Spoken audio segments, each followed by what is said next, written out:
Radio. Share the live, like our pages, or on your phone numbers on the homepage of our website at www.q95da.com. Get the latest breaking news and reviews on Q95 because you know it's true if you hear it on Q. We continue to revive the spirit of graciousness, love, peace, prosperity, and unity among our Kalinago and Afro Caribbean brothers and sisters. This is, in fact, our 18th Global View on Q show for 2026, and we continue to engage with our local, regional, and global Q family listeners and friends of Dominica. I'm Sheridan Gregoire, Mr. G. With me tonight is my co host, Justice Dr. Irving Andre, social scientist Simeon Joseph, and former IMF economist Dr. Thompson Fontaine. Good evening to all you gentle people in the studio or on the internet or on around the table with us tonight or listening on Facebook and on YouTube. A pleasant good evening to all. Tonight we discuss the topic, an important topic as well for Dominica at this time. What should a manifesto for the way forward for Dominica's development include? All right, so here are a few talking points. So we know the economy is in a dismal state. So the first thing is there should be immediate actions to stabilize and kickstart the economy. We need to have policies that can stimulate foreign earnings, export-driven agriculture and agribusiness, manufacturing, knowledge, tech industries, nature and wellness tourism, small and micro industry. Thirdly, we should have strategies that can be instituted to increase the involvement of Dominicans in the diaspora. We know that Dominicans in the diaspora make a tremendous contribution to our economy every year. Now, we also need to have mechanisms to reduce the cost of groceries, of electricity and rents and mortgages and transportation and fuel, healthcare. And we should prioritize education, skills training, civic education, among other things.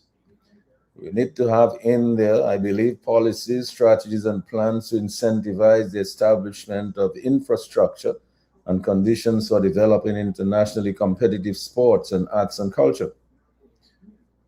We know of the disaster that our lack of due diligence has created for us in terms of our visa access to the US and other countries. So I think a forensic audit of funds from the sale of Dominican passports would be in order. A plan to stop foreign companies from dominating work and ownership in essential national sectors, and plans to gradually fade out and replace the CBI program as a national budget revenue stream, as the CBI revenues now constitute about 60% of our national budget. And we need to have tools for transparent, accountable, and responsible fiscal management. We know that the IMF report, the last report, spoke of some fiscal responsibilities there. And then, of course, plans to ensure the independence of public institutions like the IPO, the Public Service Commission, the Police Service Commission, the Electoral Commission, among others. And I'm sure Simeon will have a lot to say about those when he comes on in a moment. So we look forward to the contributions of Justice Dr. Irving Andre, former IMF economist Dr. Thompson Fontaine, and social scientist Simeon Joseph on this topic. What should a manifesto for the way forward for Dominica's development include? So as usual, we invite you, our Q family, and friends of Dominica to help us give our usual huge shout out and a big thank you to our farmers, our healthcare providers, our frontline workers, police and fire officers, teachers, doctors, nurses, public and private sector patriots, and friends of Dominica at home and abroad. We welcome each and every Dominican and friend of Dominica to the Global View on Q. We embrace you wherever you are, in every nook and cranny, in every village, in every community at home in Dominica, in the region, and globally. As usual, thank you, Sherwin, for keeping us on the air, and thank you, Lambi, on the console, directing the traffic. We will take your calls. As you know, the people's voice is always a priority on the Global View on Q.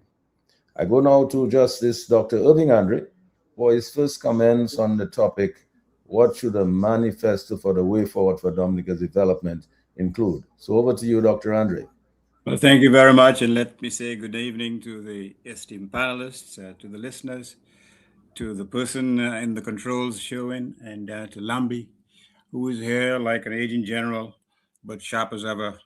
He is not quite frankly tired of his role. On the contrary, he is glorying in serving a wonderful service to Dominica. What is a manifesto? It's a public declaration of those policies and principles which an aspiring government or an aspiring politician or party seeks to institute if that party gains or is vested with the privilege, not the word please, the privilege of governing the country. And I think one overarching policy is this: any new government worth its salt, which takes the people seriously, has to have at its end goal the ending of the state of governance, where persons have been rendered into a state of servitude, where they are dependent on an omnipotent being, a political leader, not just for housing that they don't own, not just for jobs that they may not be qualified to perform, not just for benefits such as tax-free duties or concessions, but the ability for them to be able to marshal their talents and to become productive citizens, not beholden to any God on earth, let alone one in the stars. So, this is the overarching policy. And this policy can be prosecuted, pursued in many different ways because that policy has different components. You have to include, for example, the agricultural sector, which you alluded to. You have to include, for example, the industrial sector. You have to include, for example, the housing sector. You have to include the creative sector. You have to include every component of productive activity in Dominica. That would send a message to Dominicans that you will share in the wealth generated in your country. You will no longer be passers-by or persons looking on as foreign workers export money earned in Dominica to their dependents abroad. You will no longer have to listen to a leader boasting that foreign workers exported over $240 million annually out of Dominica when there are Dominicans who, one, are seeking an employment without getting it, two, who are quite frankly denied a living wage, three, Dominicans who have retired and not getting gratuities, and four, pensioners do not have the privilege of getting a subsidy at the end of the month that will enable them to provide for themselves. You are seeking to empower persons irrespective of their age group, irrespective of their skills or lack thereof, as long as they're Dominicans and they're prepared to work for their living and to provide for themselves. You want to create the environment that is conducive to that type of empowerment. Otherwise, everything will be for naught. Otherwise, the state of dependency will continue. Otherwise, you will have no creation of generational wealth. Otherwise, you will have people living in houses without titles. And the lack of titles ensures that they remain beholden to you. You, as a potential leader, you don't look for persons to be beholden to you. You look for persons who will grasp and embrace the opportunities that you will create for the benefit of all Dominicans, irrespective of their political affiliation, their social class, irrespective of whether or not they have disabilities.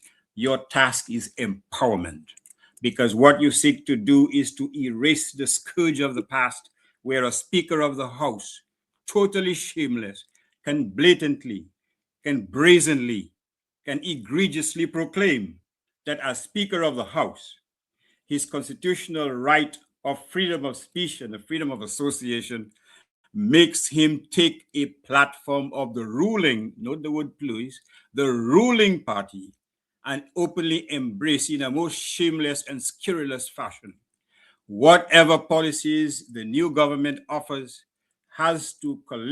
Policies have to represent a total repudiation and negation and repudiation of that selfish approach to governance.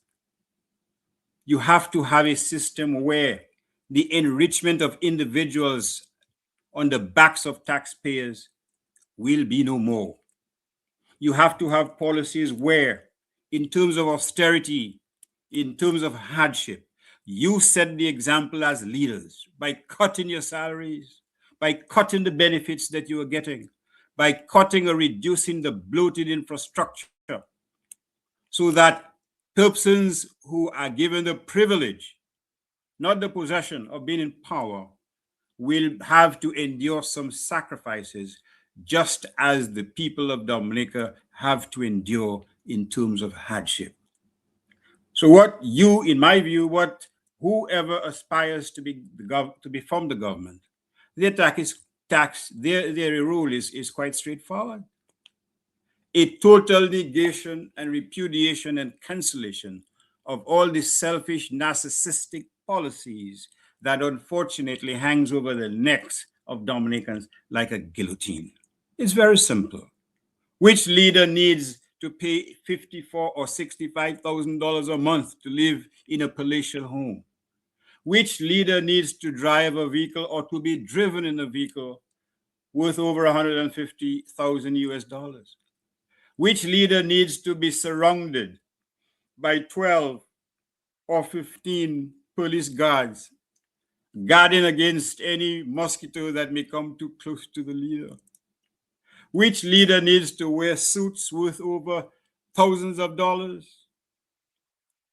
Which leader, for God's sakes, needs to be treating persons or casting aside persons who do not support his or her political party? Which leader in a by-election has to have a candidate going around the constituency she expects to serve with a bodyguard? Who does she need to be guarded against? I know in my lane in Goodwill there's a very bad dog, but it is usually locked up during the day. So who is being guarded, and against whom? Is there a necessity to have a police guard while campaigning? All these are symptoms of governance that unfortunately has basically kidnapped every avenue of good governance you have in Dominica, whether it's the Electoral Commission, whether it's the Director of Audit, whether it's the IPO, whether it's the ministerial positions, whether it's the village councils. They have all been kidnapped. And you know, Mr. G, I'll end on this note. It is often said that the governing party is a mansion with many rooms, but it has many dungeons. The party has many prisons. The party has prison bars. The party has prison guards by the name of Bottom Brain, Clarence, the fellow from Canefield. They guard that prison, and they keep persons locked up within that edifice with no hope of return or escape. And it is within that context that whoever seeks to form the new government, they have to take upon themselves the Herculean task of get rid of that house that is a symbol of everything oppressive in Dominica as we speak. Thank you. Thanks a lot, Dr. Andre. Now, Dr. Fontaine, I introduced you as a former IMF economist, and you have gone all around the place and helping to improve economies in certain countries around the world. But I did not introduce you as the leader of the most formidable opposition party in Dominica at the moment, the United Workers' Party. You certainly wear that hat, so there's no escaping that. And it is possible that the United Workers' Party could form the next government at the next general election. So you've listened to the context that Dr. Andre set out for us here in his opening remarks. I mean, what do you think a manifesto for the way forward for Dominica development should include going forward? Yes, so good night again, Sheridan, and to Dr. Andre and Simeon, as well as to Lambi and all the listeners. When you think of a manifesto for Dominica, it has to be against the background of our current realities in Dominica. What are our current realities? We are a country that is sinking deeper and deeper into poverty, very little opportunities for our young people. Migration is the order of the day. People are looking for the exits. They can hardly wait. They spend their days thinking of or plotting or thinking of how they can leave Dominica and go overseas. A shrinking population. I think we have the distinct honor of being the only country in the world where the population of the country is shrinking and there is no war or natural disaster. That does not happen normally in countries. Most countries have a positive growth rate of the population. Dominica is the opposite. We have increasing social problems, as we can see, with the number of young men, in particular, that are on the street battling mental issues, battling the frustrations of every day. We have a situation of persons who cannot find work in this country. Agriculture been decimated, the manufacturing sector been decimated, the institutions that once we were proud of all gutted. The IPO, for example, moving from 7 to 3 members and has become a shadow of its former self, useless, by the way, as it currently is. A public service that is just a shadow of its former self. If you think of the public service of the 60s, 70s, 80s, 90s, the one we have today is just a very, it's a shadow of its former self. So government functions are not as they should. An education system that is way below what it used to obtain. A health system that's in shambles. At one time, we boast of a very good public health system. That is now gone. So all the social markers, all the economic markers, the socio-economic markers, the demographic markers, every single thing that you can think of is moving in the wrong direction. And so you need to have a manifesto, an all-encompassing manifesto that would allow you to at least tackle some of these. And the way you tackle it is, firstly, you want to stop the slide. So you want to stop the slide. That's the very first thing that manifesto should address. And having stopped the slide, you can now think of rebuilding. So how do you stop the slide of all of what I just described? You have to have a manifesto that will make people believe again, that will provide hope to the people, that will make them believe that they can do better than what obtains now. And that if they put the effort and the energy into that work, that they will see the results into the future. So my manifesto would obviously tackle the unemployment rate. I believe that if you can reduce the levels of poverty, if you can somehow tackle the social issues as it relates to our young people, the unavailability of jobs, then that will go a long way into stopping the slide.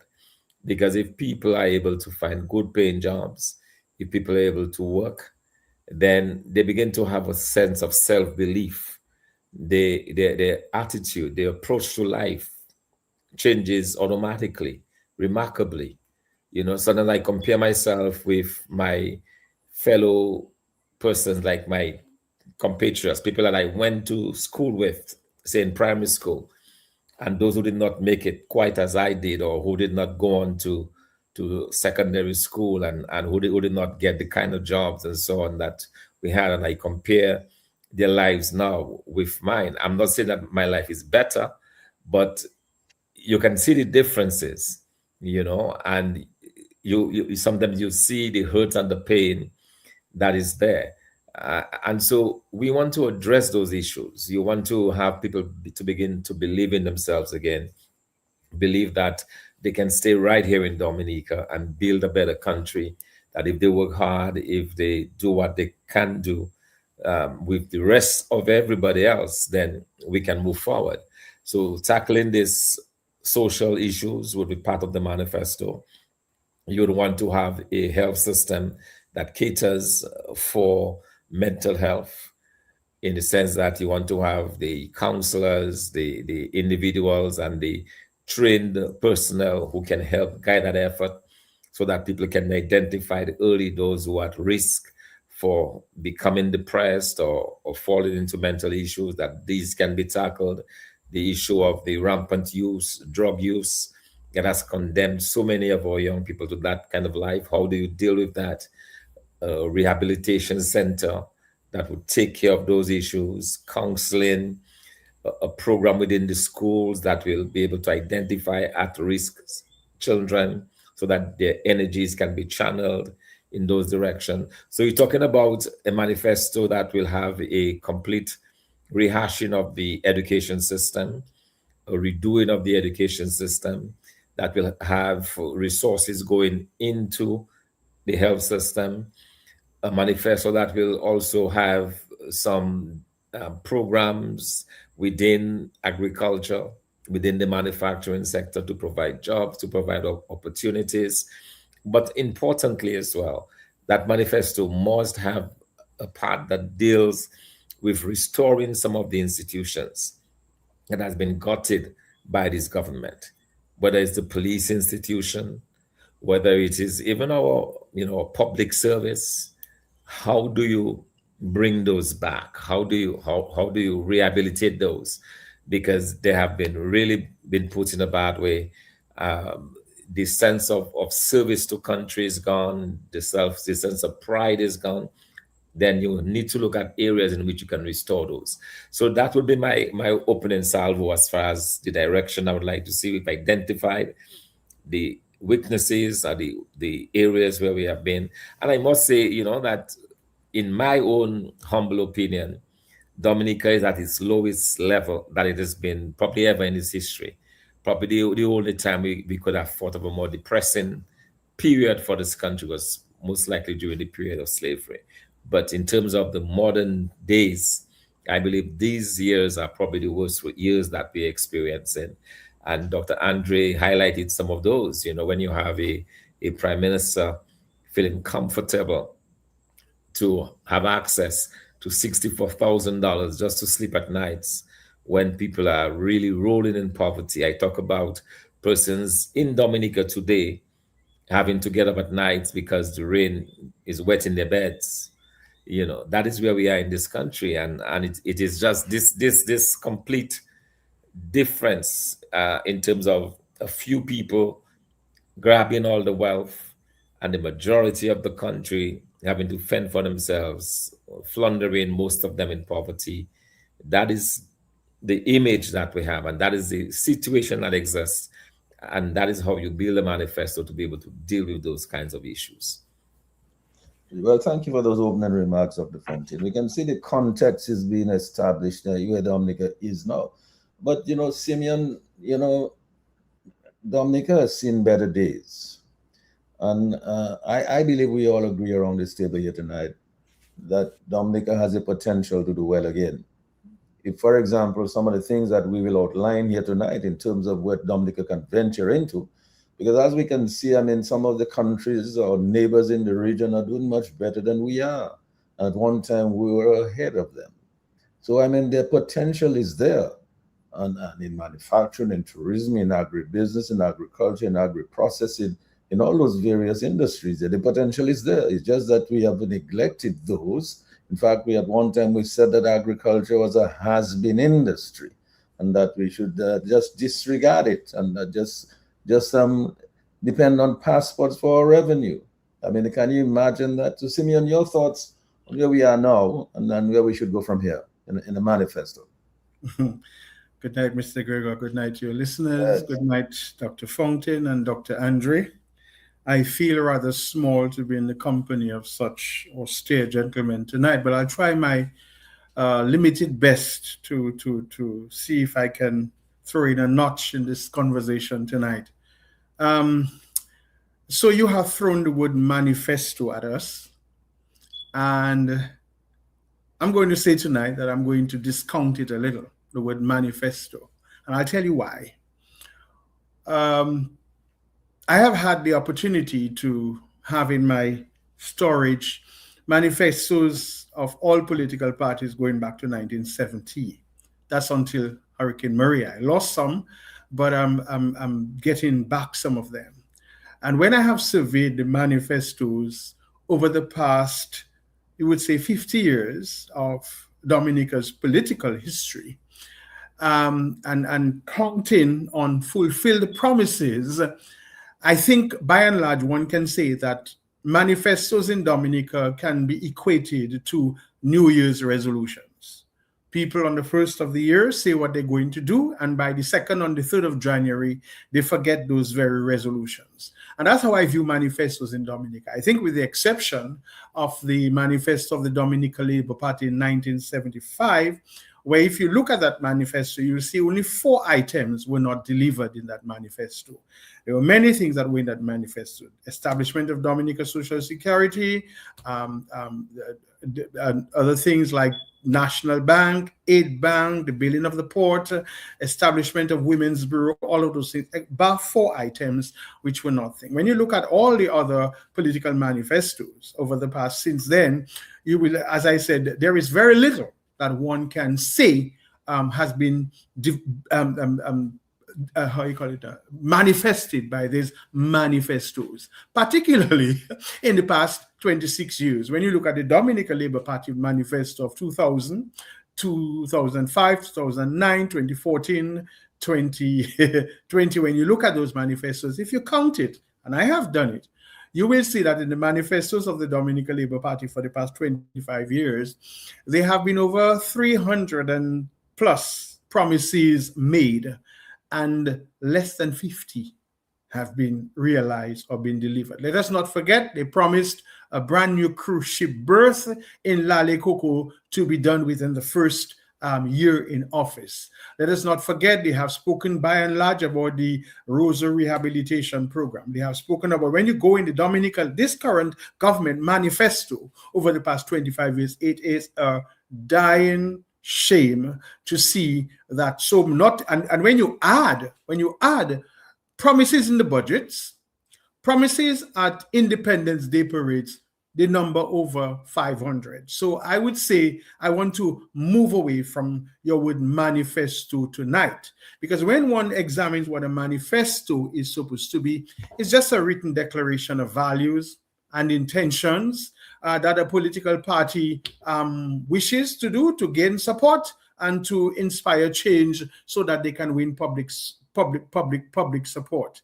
And so when we think of the word manifesto, we will say that what are the components of a manifesto? What does a manifesto declare? And to agree that a manifesto has no legal enforcement. Government has no legal obligation to fulfill any manifesto or to be committed to anything that they say that they will do. So it's basically it's kind of impulse that drives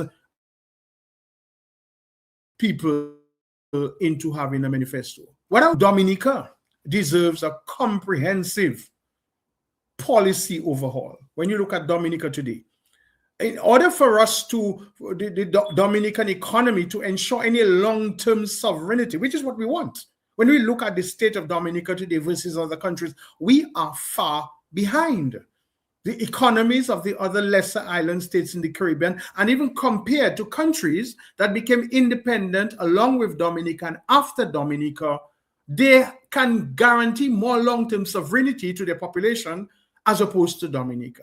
And so what we require in Dominica, I think, moving away from the word manifesto, which I don't really want to use tonight, it would require a comprehensive policy change. And what that would mean, it would entail transitioning away from one, dependency on our citizenship by investment program, and implementing, as you would say, structural frameworks to empower local industries, mandate fiscal transparency, and protect essential national sectors. So I think we should shift away, if we are to accomplish that, if we are to accomplish this lack of dependency. First of all, independence we will be 50 years independent in 2 years, and we cannot claim that Dominica is an autonomous, independent, sovereign, self-reliant nation, and that is a shame. That is a crying shame. Okay. And to think that we want to present before Dominica again more promises, I think we need to move away from that. And what we need to look at is that we need to move away from the traditional political manifesto to what I would term a national contract. And I want to use the word contract. Before the program began, I implored Dr. Andre, who's the jurist, to maybe give me a definition of what a contract is. Because I think because Dominicans have been let down, because Dominicans have been misled, because they have been lied to for so many generations by succeeding politicians and governments, making promises that are yet to be fulfilled, snuffing out the dreams of the average Dominican, I think we need what anybody, and I'm glad Dr. Fontaine is on this program, who seeks in the future to govern this country must think of having a national contract with the people, where we would transform Dominica's democracy from a cycle of temporary campaign promises into a framework of mutual accountability that would emphasize a certain level of shared responsibility, and where our citizens are once again active partners rather than passive voters in the nation's governments. So why do we have a national contract? I think it's needed. It's needed because we need to move beyond empty promises. Traditional manifestos are frequently dismissed as mere campaign rhetoric, and so a contract would imply mutual obligation that would establish an explicit benchmark for government performance. Because we know right now in Dominica, we have a regime in power, but we do not have an administration of governance. It's as simple as that. What happened on Lindo Park on Sunday night, I think, has decimated any hope by the people of Dominica that we have decency in governance. Secondly, I think if we are to think of having a contract with Dominicans, it would build trust in governance. Because Dominica has faced too much political polarization and scrutiny regarding transparency. We don't know where our money is coming from. We don't know where our money is going. We don't know how much money we have. I think somebody talked about 60% of our income. Who knows? Who knows? What measures of accountability and accuracy do we have to say that? All right? And this is particularly with regard to the Citizenship by Investment program. And I think we need a binding agreement that rebuilds faith through some verifiable form of outcomes. And so I would say, moving forward, if we had to look at what the contract should entail, and I think we need to look at the core components of Dominica as we speak about that. Any contract moving forward with the people of Dominica, because any future government in Dominica needs to realize out of good conscience that they have a legal and moral imperative to establish a binding document which would focus on some of the key socio-economic pillars, because that is what it is. Politics is about people, but economics is not only about business, it's about people more so. Because in the realm of macroeconomics and governmental economics, Dr. Fontaine is here, we know that anything that a government does to drive the economy is for the benefit of the people, to redound in healthcare, in education, in agriculture, in production, in manufacturing, some of the things that you spoke about tonight.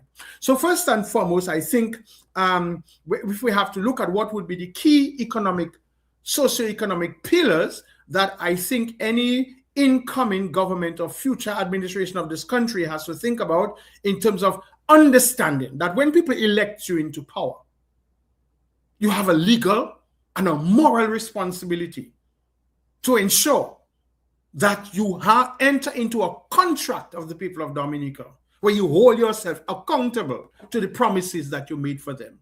And to understand if you don't deliver those promises, you have to account for it. And so what are some of these things I would think that we would have to look at?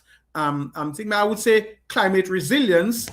We need a blueprint for that, because this thing has been articulated ad nauseum, has become some propaganda verbiage and vocabulary that now we don't even know when we hear about climate resilience what we're talking about. So I think first and foremost, given what is happening on the global scene and the fact that everything comes from that, our agriculture, our tourism, our green and blue economy, we have to look at climate and resilience, and to ensure that we have a climate resilience recovery plan, a real one that provides a blueprint.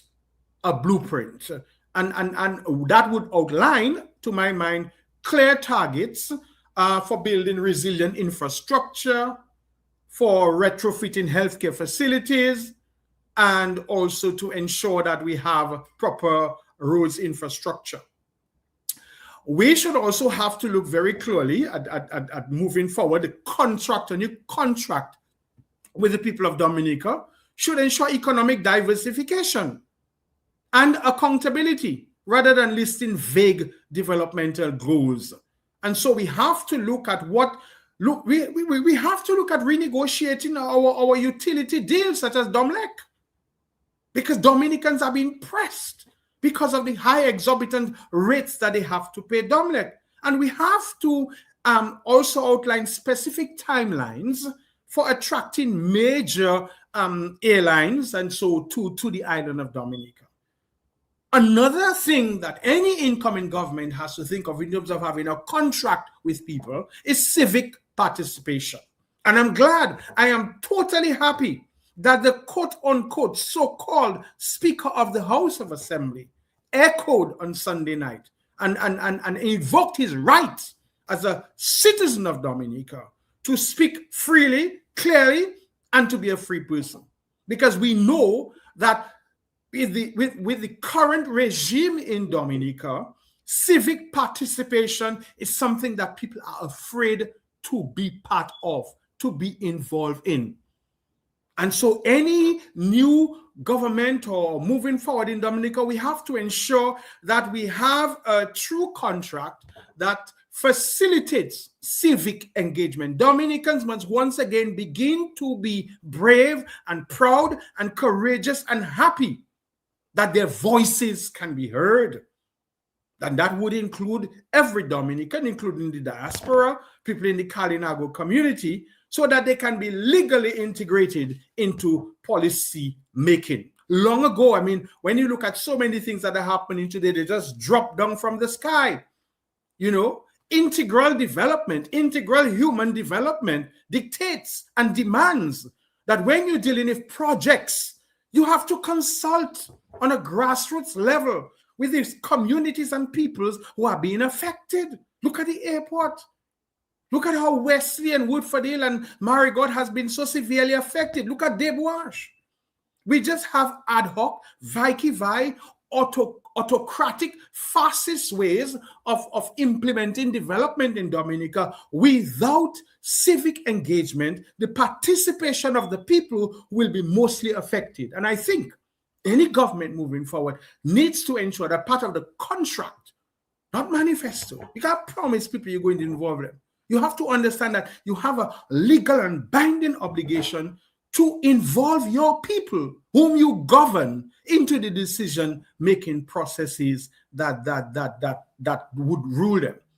And there are some core components for Dominica, which I think any legal and moral binding document has two things. So we have to look at what our deliverables will be, and maybe the contract should replace things like broad political platforms with precise projects, precise budget. How many times a budget is passed in July, and by August the government is going back to the House of Assembly for supplementary estimates? How many times budgets are passed in July, and we have projects coming up in August, September, October that were not even mentioned in the budget for the current fiscal year?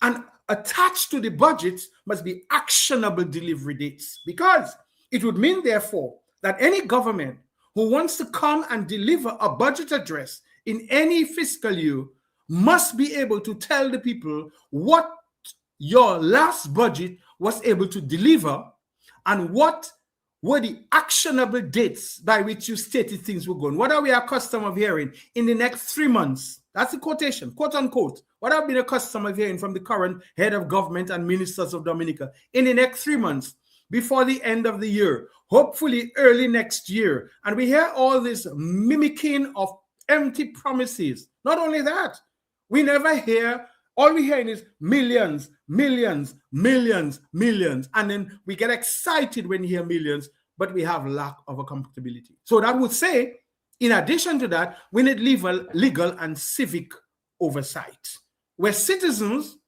will hold government to specific performance reviews, such as holding this current DLP administration accountable for their developmental promises or scrutinizing opposition demands. And it turns our civic state into a functioning state policy.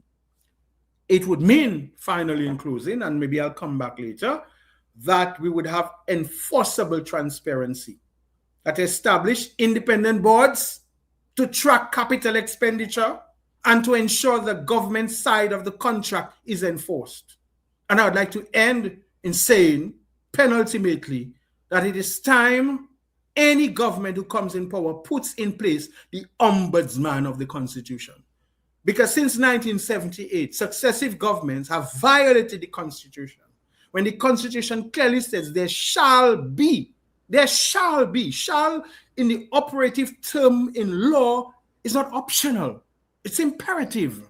Dr. Andre, maybe you can bear me out on that. I may be wrong. I'm not a legal expert. So the Constitution says there shall be an ombudsman. And I think that's what a real contract. So that's how I wouldn't use the word manifesto. We're fed up of promises. We know, I think, in terms of my conclusion, that if we evolve into a contractual democracy, we have a representative democracy, which has clearly not underrepresented, not represented, fallen short of representing our citizens, built on so-called fundamental rights and freedoms. I think if we move from a representative democracy to and evolve into a contractual democracy, it would simply mean that a new foundation for the modern era and ensuring government's vision would meet the daily needs of every Dominican citizen, not for the party in power alone. That has been an anachronistic violation of the expectations of people, by people having been selected who should get jobs, who should get loans in the banks, who should get scholarships, who should get houses, who should be assisted with health care, who should be assisted with funeral programs. No, this must come to an end. And it cannot be a promise. It must not be a promise any longer.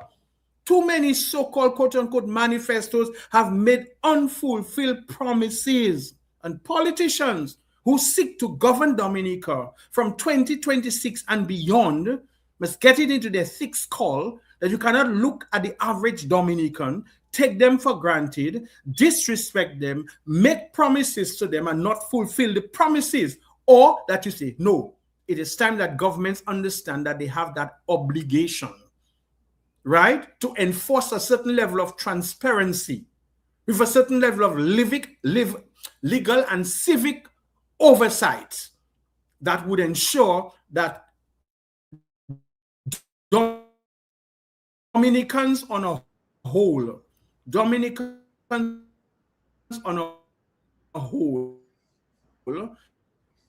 are given a potential in life.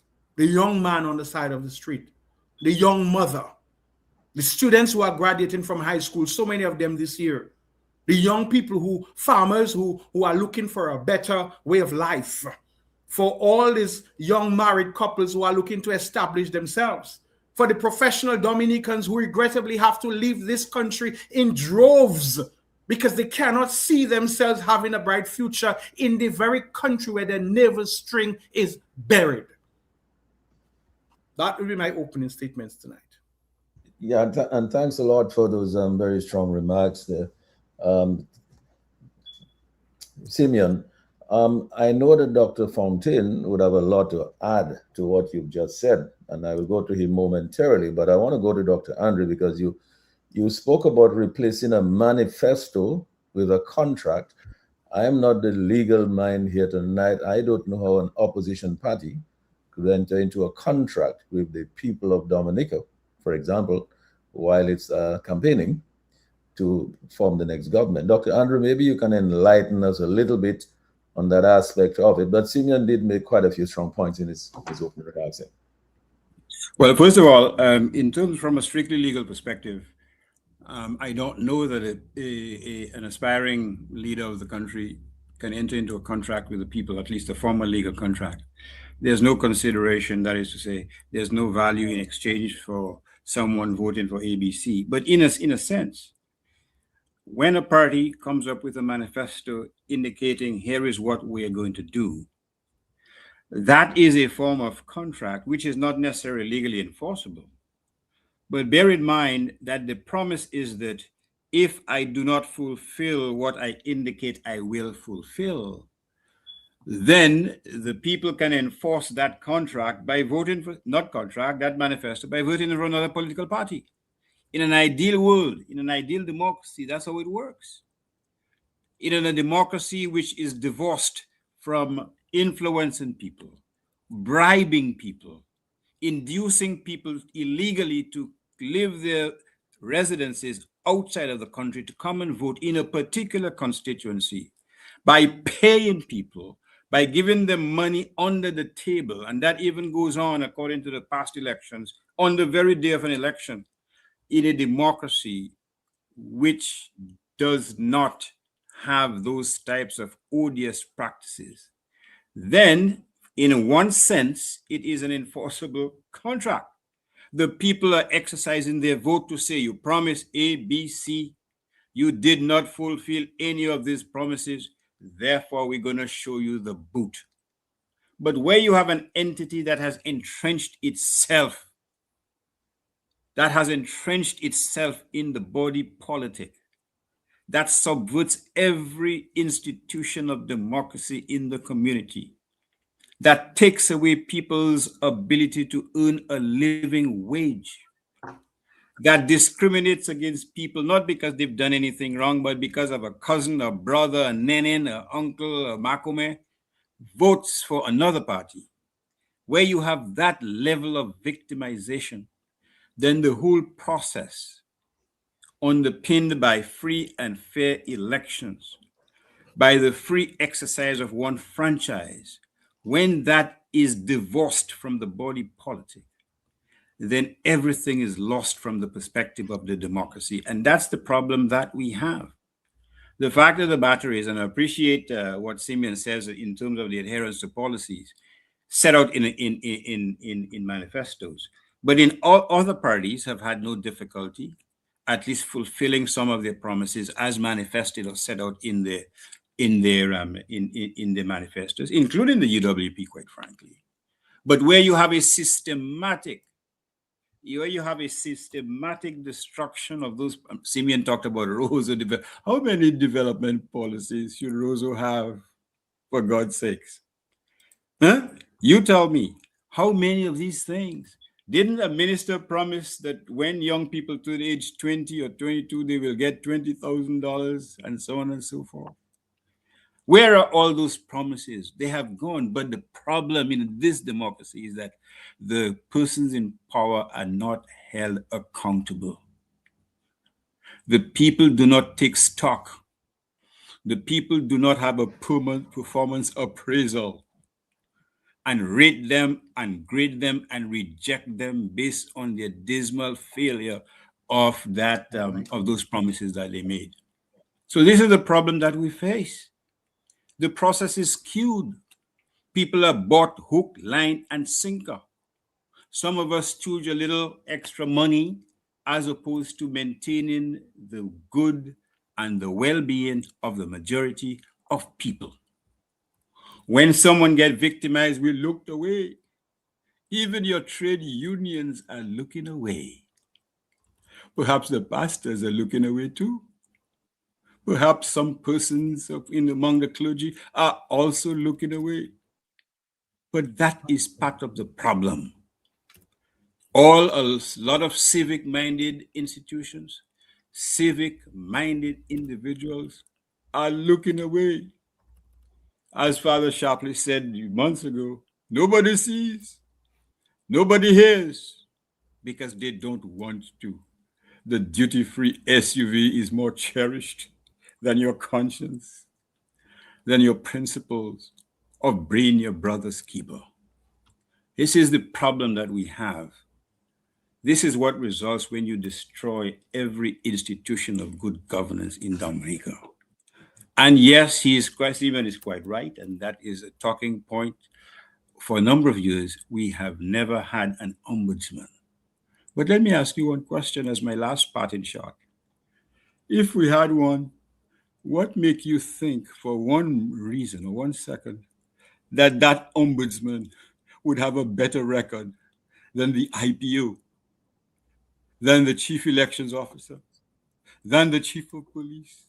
You name it. What make you think that he would be the epitome of steadfastness and accountability? Ain't gonna happen. You have to change the entire scheme of things entire. Thank you very much. Thank you, Dr. Andre.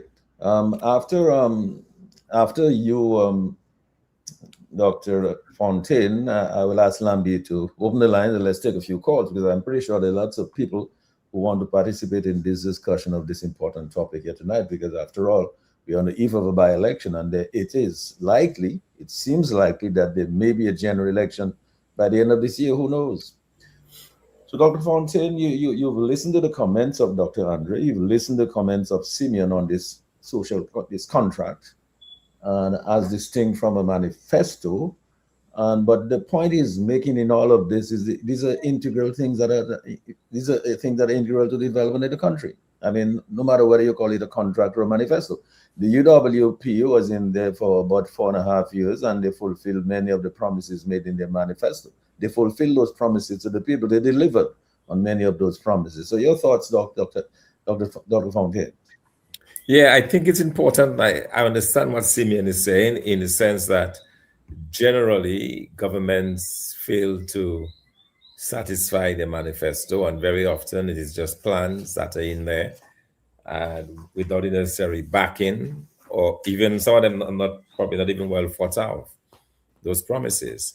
But I think what is important, I think what we have been trying to establish here tonight is the need to at least provide some direction for the country. And I think that's why when I framed my initial presentation was to look at it in terms of what is going on now and how you can help to change it, so that whatever manifesto, whether it's a contract or manifesto, whatever is provided or is put forward will provide that kind of guidance, will allow people to have something to hang on. But beyond that is the planning, is the strategizing, is the ability to get the resources to do what you want to do. But I believe it starts with a thought. It starts with getting these ideas in people's heads that things can be different. And that's what I wanted to be my point of departure, that where we are is not a good place, and that we can move in a different direction. And if you're going to move in a different direction, then here are some of the things that we can do to help us get on that road and on that better thing. So when you talk about, restoring some of the institutions that have been gutted, like the IPO and the government institutions that no longer work for the people. There was a time, for example, we had a relatively good social welfare system that is now completely messed up. There was a housing board that took care of people's needs, so that the housing board was the one. In fact, I was talking to a constituent in Kingsville recently. She was telling me that when she got her house in the 1970s under Patrick John, she never saw the Prime Minister. It was a certain Mr. Chambers that she had to go to. And she got this house and she had to pay a certain amount every month. And over the years, she's been able to expand on this little house that she got initially. And now she has a nice, building. But she was making the point that she never knew that is how it was for them. They understood that they had to contribute something, but they also understood that the government put the policy in place and that it was executed not by the same government, but by public servants who did not have a vested interest in refusing some or denying the others and so on. So I think that is basically, that's the point that we need to get back to, where if you're going to have a housing project, for example, that it is not handled by the politicians, but it is put into the hands of an independent group of persons who will do the calculations or the selection based on certain criteria that individuals can respond to, and it can be impartial. And so that is what we actually need to stress and put forward to the Dominican public. Have them understand that there is a better way to what we now have. And I think that, to me, is the underlying point that I want to make, and I want to emphasize as well, that things can be better, that things can be different. And that conversation that we're having tonight is all part of this. It's all part of helping people understand that we don't have to be where we are, that we can move in a different direction and in a better direction for that matter. Well, as a matter of fact, Dr. Fontaine, before I go to Lambie, as a matter of fact, we have seen better days in Dominica. I mean, like this woman is talking about this house. I mean, the same thing happened on the Patrick John, on the Eugenia Charles, on the United Workers' Party. I mean, if you look at in 4.5 years, the number of houses that the UWP, developed in Dominica, it's probably more than this government has done over, in terms of on a monthly basis, on an annual basis, over 26 years. So, I mean, these promises that are made in these manifestos, some governments do fulfill those promises. Some governments do keep those promises. And I mean, obviously, you may not necessarily be able to fulfill every single one of those promises, because it depends on how the resources come and the circumstances, that prevail at the time going forward. But certainly, I don't know, you could give some consideration to this term contract in the way that Simeon puts it, but I'm not so sure whether it makes a material difference in terms of being able to implement the policies and the strategies and the plans and the programs that you put into a manifesto. It takes a certain amount of will and capability and capacity to do that, and to put the right people to take out square pegs from round holes and put the right people in the right places. And as you said, to depend on the public service, which I hope that Simeon will talk to us about. Because, I mean, the Public Service Commission is probably not functioning the way it should function in terms of putting people in the right places. And then you do not get this impartiality, because this woman is talking about in terms of when she got that house. So, I mean, it is important that these things be clarified so people understand there is a better way. Lambie, let me just ask you to give all the numbers. Let's take a few calls. The Global View and Q taking your calls at the moment. The numbers are as follow: 449-3095, 449-3096, 449-3097, 616-4257. Those are local numbers. The international or the overseas number is 305-432-9624. Let me run those numbers again. 449-3095, 449-3096, 449-3097, 616-4257, 305-432-9624. We're standing by for your calls. Back to you, Mr. G. Okay, so Simeon, as we await some of the calls they're coming in, let me go back to you. I mean, you listen to Dr. Fontaine, you listen to Dr. Andre. Obviously, there are some parallels between the contract that you're talking about in the manifesto in terms of the way Dr. Andre has explained it from a legal standpoint. But the important thing is that it is to manifest the things that you plan, that you promise to implement for and on behalf of the people of the country, the electorate who are going to elect you to office.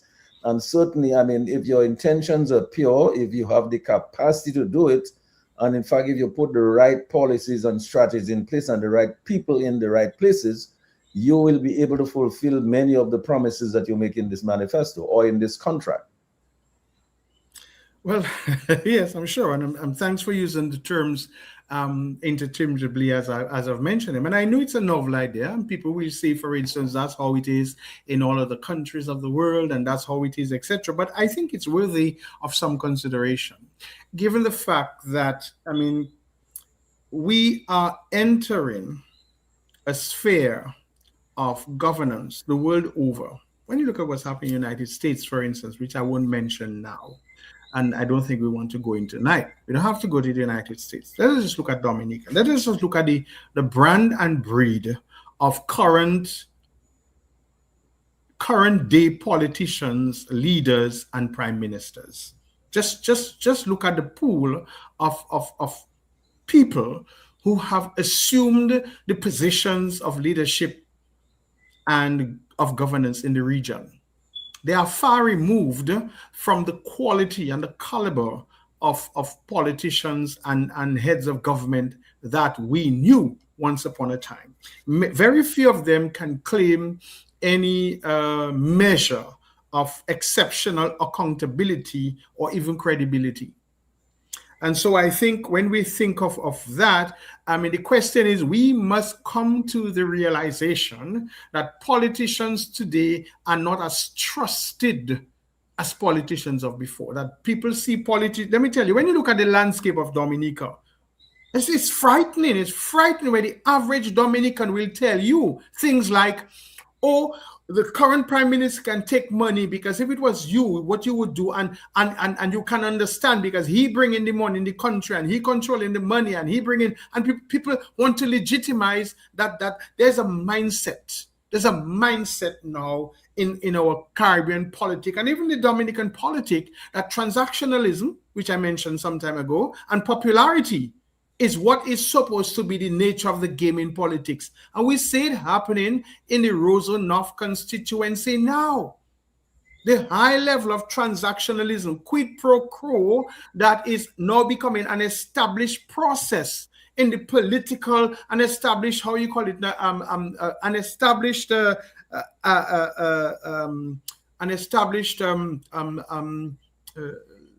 practice. Sorry, thank you, Doctor. An established practice in the process of electioneering nowadays, transactionalism.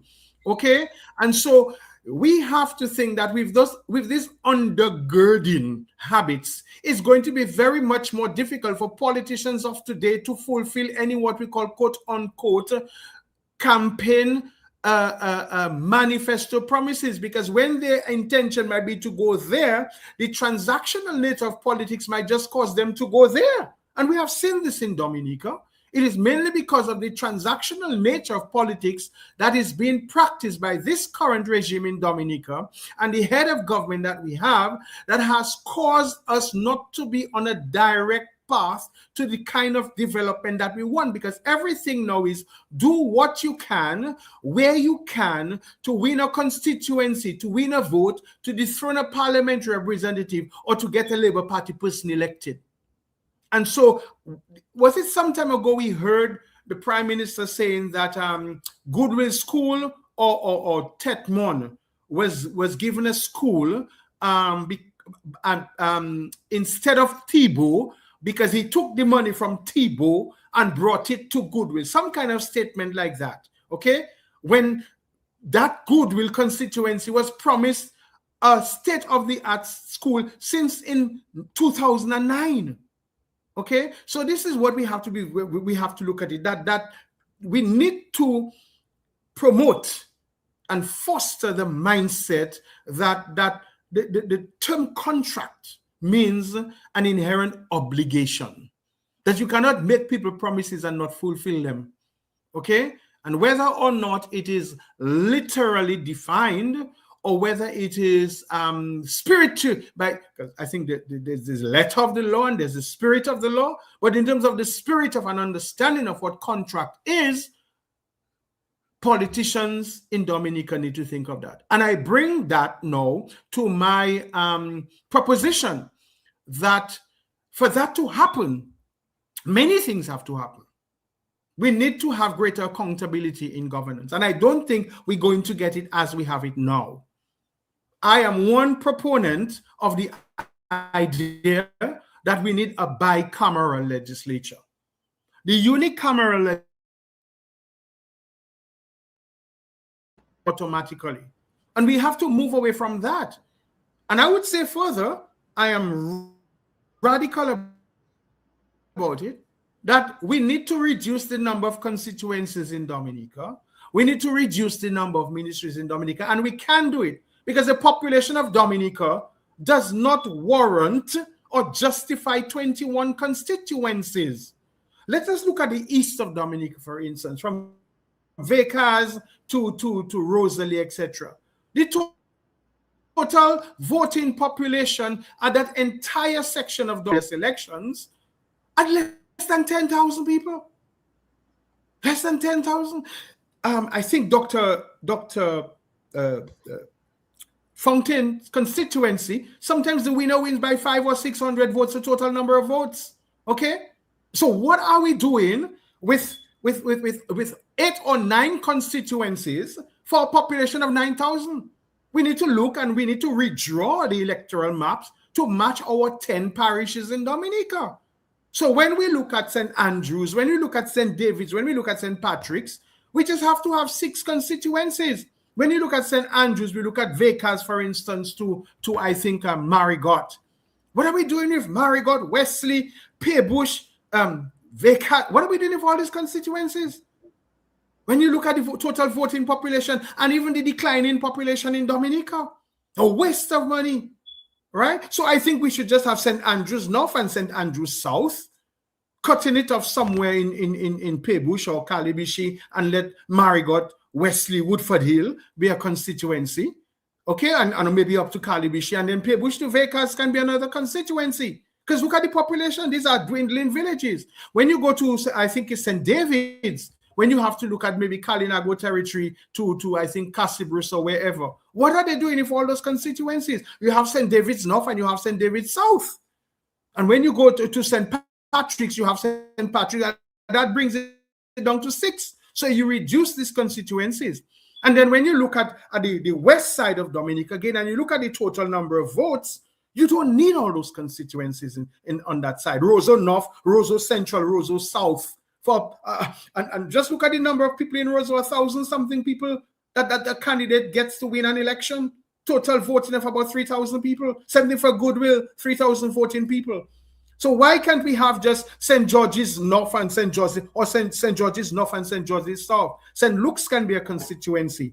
St. Mark can be a constituency. St. Paul can be a constituency in its own. St. Joseph East and West, and St. Peter and St. John can be a constituency. That brings it down to 13. And what that would allow us to do is to provide greater accountability in our representation in government in Dominica, whereby you have an upper chamber and a lower chamber. And the upper chamber will hold the lower chamber accountable by having a Senate made up of people, 10, maybe 10 senators, one representing each parish. And they would be responsible. And then once you do that, you reduce the size of government. Just look at all these ministries we have duplicating and overlapping.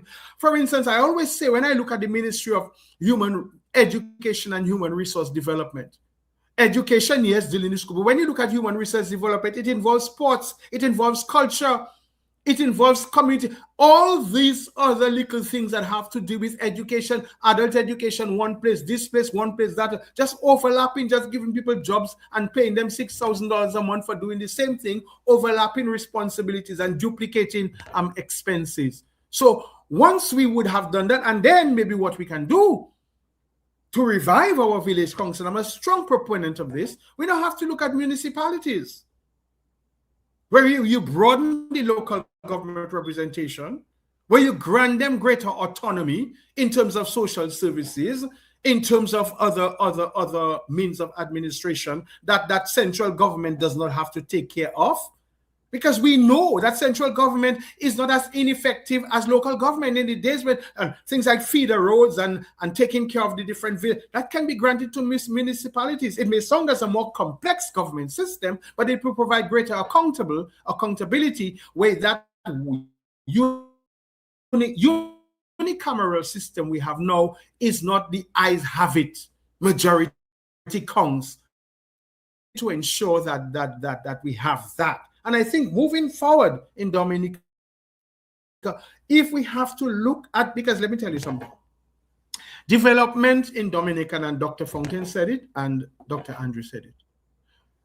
No effective development is going to come to Dominica without strong administrative and governmental reform. It has to happen, because the public service now has become a nightmare. It's an albatross around the necks of Dominicans. All these ministries and ministers, I mean, you just have to bring that together. Why have a Ministry of Agriculture and a Ministry of Blue and Green Economy? Why? Why do we need that? Okay? Why do we have a Minister of Social Services and a Ministry of why do we need that? And so we have to look at making departments which would subsume certain ministries, which would subsume certain departments and establish them in the Constitution with a 2/3 majority, so that no other government can come and change it at their whims and fancies. That's what we have to look at. And I think it may be broad. I think we cannot just speak about business as usual. I would like to, and I'm happy Dr. Fontaine is on this program, because if should they become the government of Dominica tomorrow, I'd like to warn them that they are facing a nightmare, that they are facing insurmountable difficulties and quagmires should they get into office. And it cannot be business as usual. It cannot be just going in there and thinking that proposals can be enforced with manifesto promises, because we don't know the state of the economy. We don't know the stability of the National Bank of Dominica. We don't know the stability of the government finances. That alone, laden with the fact that infested in the government system are proletariat members of the ruling regime. And let's not forget the hard time that they gave UWP in 1995 when they came into power. Okay, Eugenia Charles had it very easy, because by and large the entire public service at that time was supporting the Dominica Freedom Party and Charles Savarin. Let's not forget that. So they must not forget that.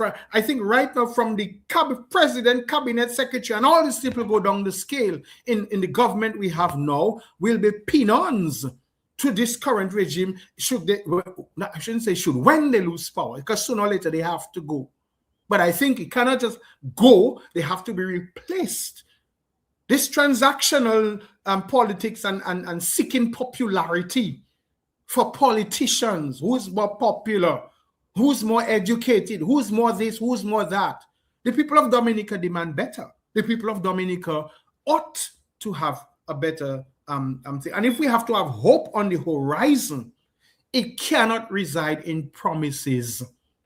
It must rest in an understanding and a conscious mindset that getting into government invokes an obligation to meet the needs of the people of Dominica in order to drive the country forward. And that has to come with overhaul, with complete reform, with a new structure of government, with a new process of administration, not just new faces and names, because it's not going to work.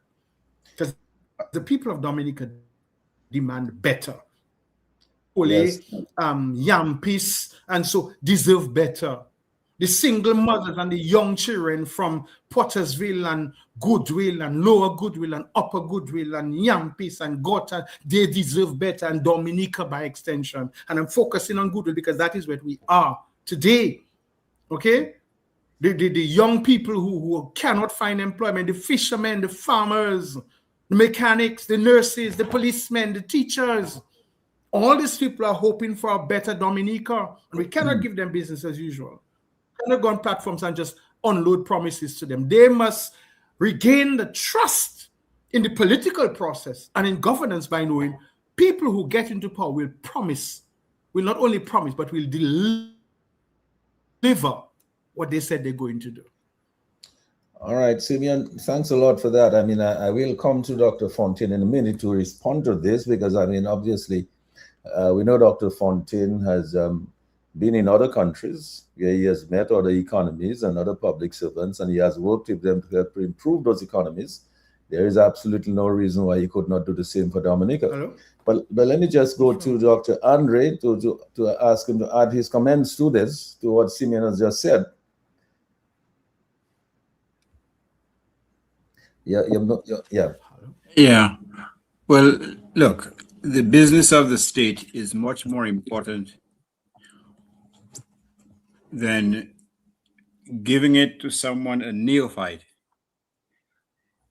who has very little job experience, who hasn't been tested, who hasn't a record of financial or fiscal management or management of anything, quite frankly. If you choose to invest the resources of the state to a neophyte, then you get what you deserve. You deserve what you get. It's as simple as that. This is serious business. People's lives are affected. People's jobs are affected. People's ability to send their children to school are affected. Their ability to send their children to study abroad, that also is affected. The ability for them to open and secondly to retain businesses, all that is affected adversely by the nature of the leadership that you invest in, because it's an investment. It's an investment in the future development of your country.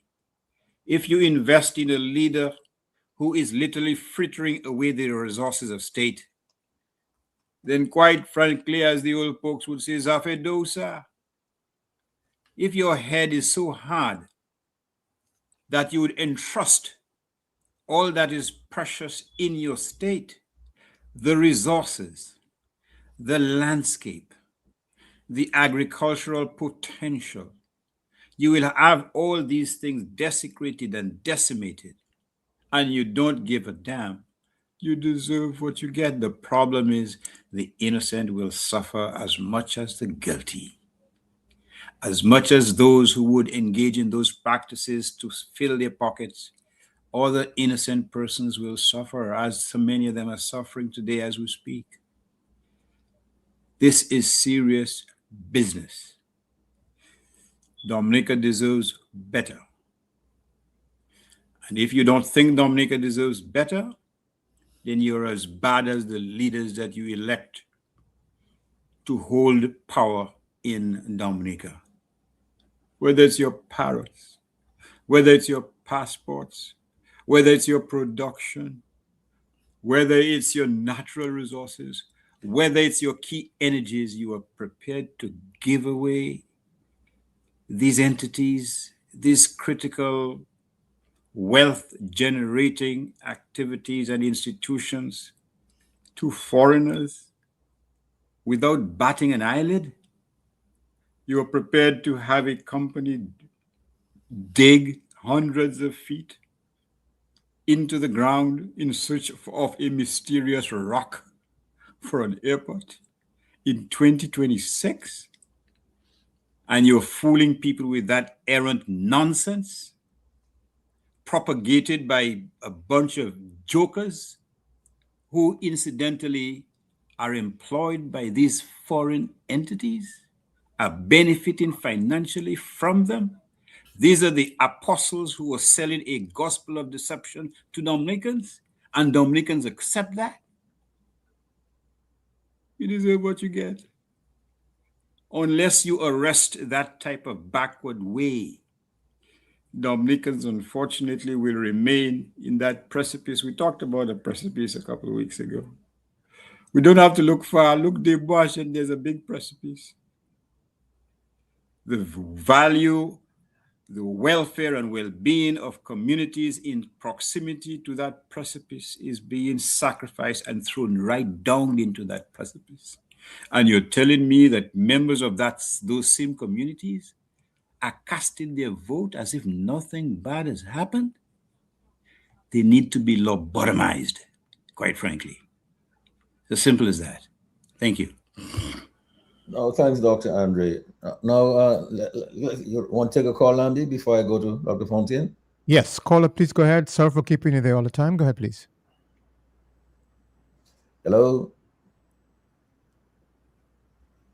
There's nobody there?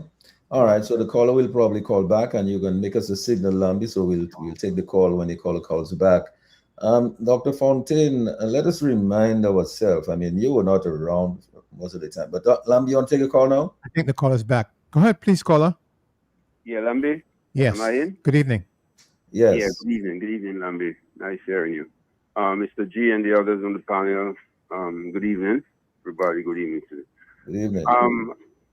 Maybe the stuff I'm going to, maybe it has been addressed because I've been trying to call for a while.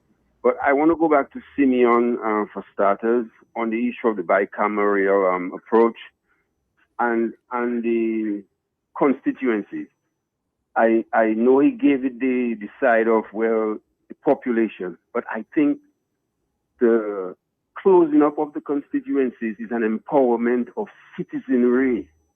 You see, for you to run a corruption in a more closed thing, you now have to worry about fooling people in 5 and 6 villages instead of just one where you are, where you're known. You now have to be cultivating relationships across those regions.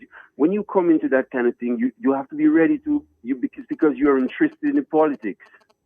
Because your sphere of influence now has to be much larger. It requires much more work. And so this thing of cutting down on those sizes is also an important part of ending the corruption. It is necessary.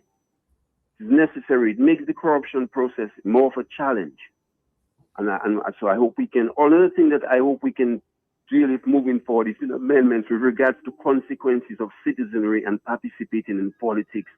We should remove all these barriers. No citizen should have to pay any consequences, whether in his job, financial or otherwise, for getting involved in the political process.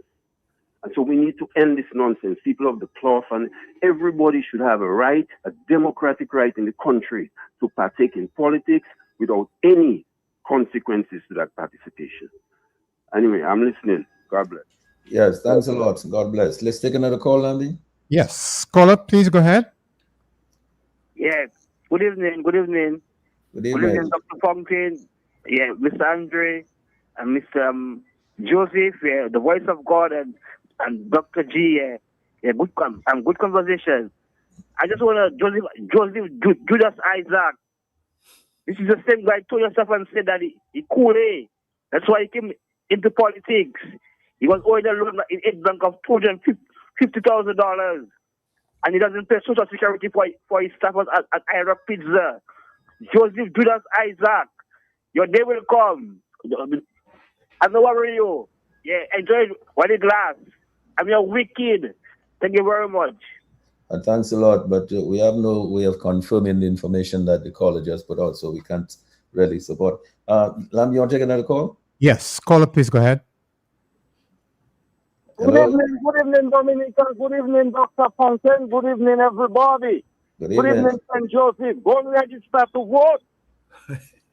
What all you must realize, Kerry, them not playing politics with us now. What Kerry them fighting for is to continue controlling that CBI money. And for what they have done with it, and for what left of it, they're trying their best to defend that stash and to get more of what's coming. It's all about money. When you watch this stage, in that thing they had on Sunday, the people on the stage are filthy rich, and the people that out there screaming for them are filthy poor. Some of them don't even have title for the property they're living in. So I am saying, Dr. Fontaine, we are not just fighting against a political party. We are fighting against a group of people that decide they rather die to control Dominica's wealth instead of the massive. So I understand when you talk about people should come together and don't have no discrimination. Scare them don't know that. All what they know is that CBI money, and anybody that come against them, they will turn them down. Dominicans have to vote those guys out so that we know the problem with the CBI. We can correct it. We know what's going on in the country. We can correct it. And the only way for Dominica now is to change that government. A vote for austerity is a vote for China and a vote against America. That's not going down well for us overseas. We need a change of government, and it's emergency, and we need it now. God bless Dominica. Thank you. Yeah, thanks a lot for the comment. Lambi, if you have another caller, we can go ahead. Yes, well, Dr. Andre, you'll recall that we did in fact have a discussion here on this program about the whole question of constituencies and an upper chamber, bicameral system of government, so that the executive branch is not really part of the legislation. All that we did have, and we talked about number of constituencies and all of that. Oh, absolutely. Again, the more constituencies you have, in my view, the greater the ability to control or to corral the political process. Bear in mind what happened in the last elections. The Prime Minister put out to pasture all the old cronies who were the ministers. He brought out a whole set of neophytes, young people. One of them loved to buy her medication at Jolly's. Not to buy, but to have some medication from Jolly's. We are still waiting for the results of that investigation, mind you. And it's a one-man gang. It's like a wrestling match. It's a one-man gang. There's no independence of thought. There's no ministerial governance in the real sense of the word, which is to say a minister is in charge of a certain type of portfolio, and he or she makes decisions on the basis of the community he or she serves. That is precious by its absence, or is as conspicuous by its absence in Dominica as we speak. There's none of that. You listen to press conferences. I mean, in one notorious one, I think he told the minister, "That's above your pay grade." Huh? He speaks and nobody dare utter a word of protest. Even your journalists, for God's sakes, are in fear of asking too many probing questions. Those who were employees of DBS, they had to run, leave the island, because the sword of retribution had been unsheathed to be used against them. That is what passes for governance in Dominica as we speak. And this is why, in my view, it's imperative that persons understand what they're dealing with. Whether they go to the Bible, that we don't fight against persons, we fight against principalities and whatever it is. But unless you read yourself of what corrals you, of what subjugates you, then you will remain the subjugated people. You will remain those who, quite frankly, hasn't been able to find the resources and marshal the resources to free themselves from the yoke of thraldom or the yoke of victimization. That is the problem. You hear it in your radio station, persons crying about not receiving their gratuity. The number or the amount of pension that you receive, pension money. The meager wage increases, for God's sakes. The only people who are satisfied with those increases are some of our unions. But persons dare not utter a word. Why? For fear. Even their own neighbors will rat them out. Even some of these people in the apartment building, they dare not go to the next political meeting, because their neighbor will tell the leaders, "Ipavini."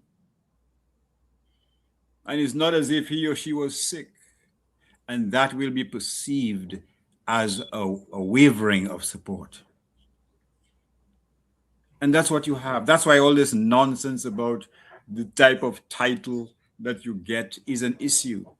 There should not be an issue with respect to your right to be entitled to have a title to property, even if you have to pay some money to get to own that property. And that is a measure of the disenfranchisement, of the disempowerment of Dominicans. They've been severed to a significant degree from the means of production, from the garden plot, from the little way they used to earn their money. They are now in an apartment. They've been gentrified and made penniless. Dominica has to reverse that situation. I'm going to stop. My battery is low, and I'm going to recharge my battery. Thank you. Okay, very good. Now, Dr. Fontaine, in sharp contrast to what is going on now, the EWP came into office from 1995 to 1999, and you had people of experience who handled ministries, and there were a lot of results, very highly productive. And in fact, people whose homes were built by the government got the titles. They all have the titles, and they've expanded on their properties now. So let's talk about going forward. I mean, there's an opportunity now for Dominicans to show up. That goodwill by election to show their dissatisfaction with their lot in life. And let's talk about the way forward, because we started talking about manifestos and the promises that you'll be making to those people going forward. Let's talk about some of those to do with all the various components of the economy and the society, the culture, all the industries and so on. Let's talk about some of that going forward. Yes, certainly. One of the things that I'm thinking about as you started the discussion is about this whole housing issue. We have a situation, for example, where individuals are put in homes that do not belong to them. They have no way of having access to those homes.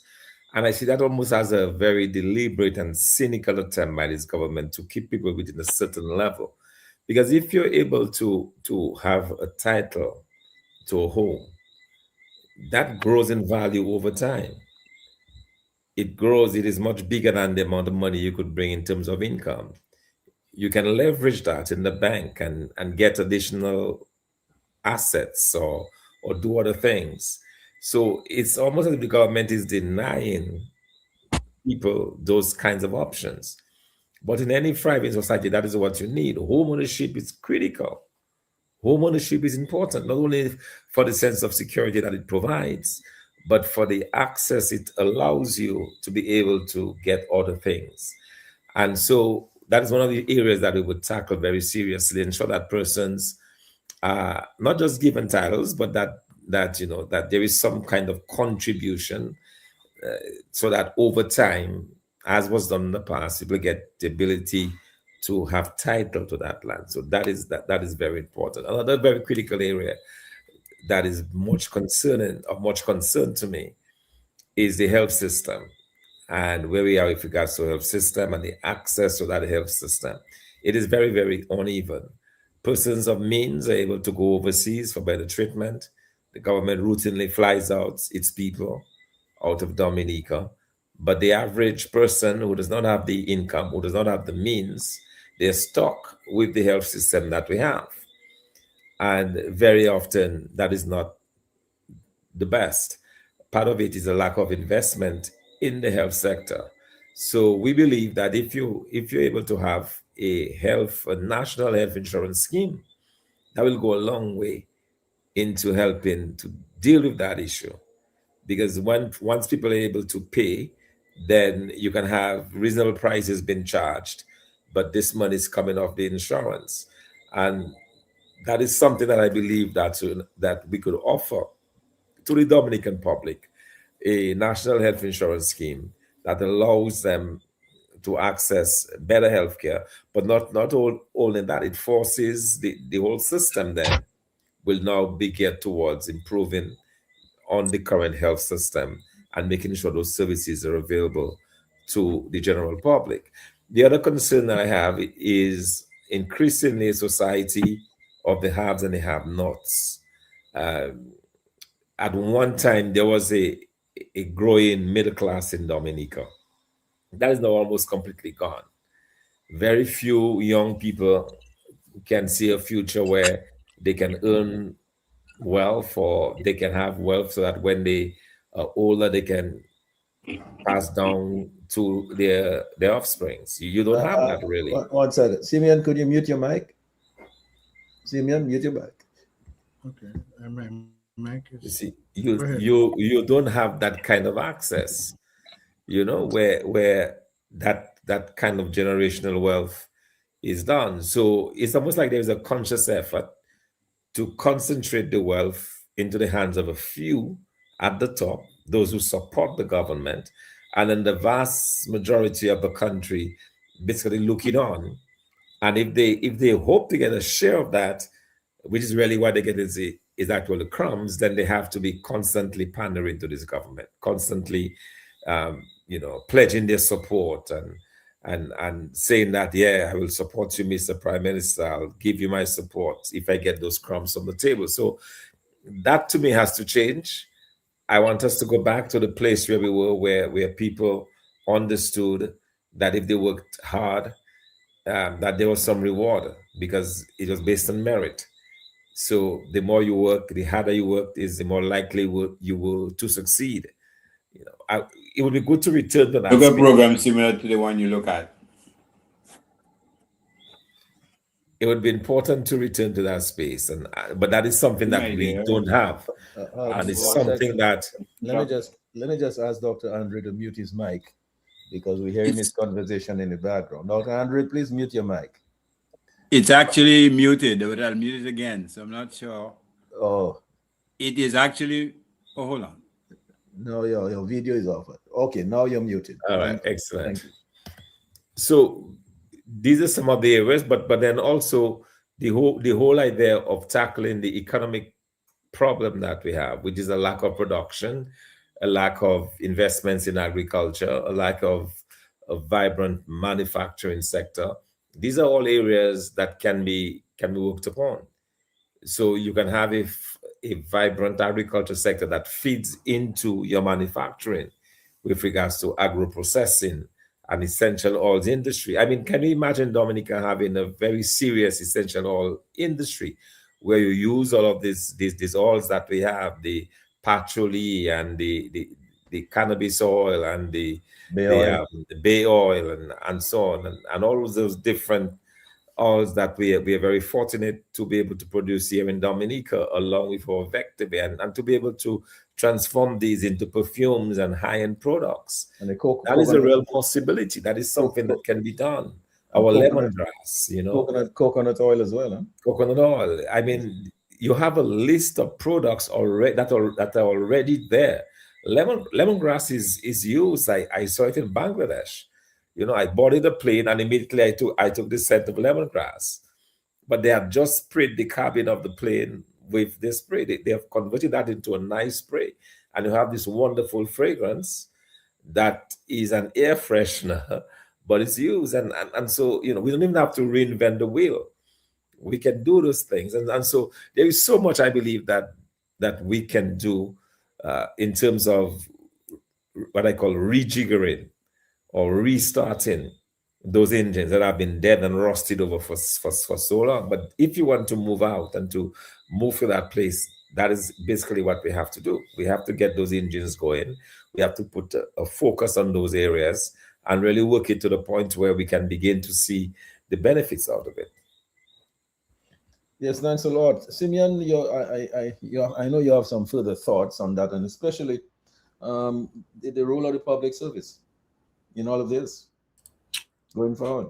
Well, I think, are you hearing me? Yes, we're hearing you. Yeah, I think, to my perspective, the role of the public service moving forward. But I think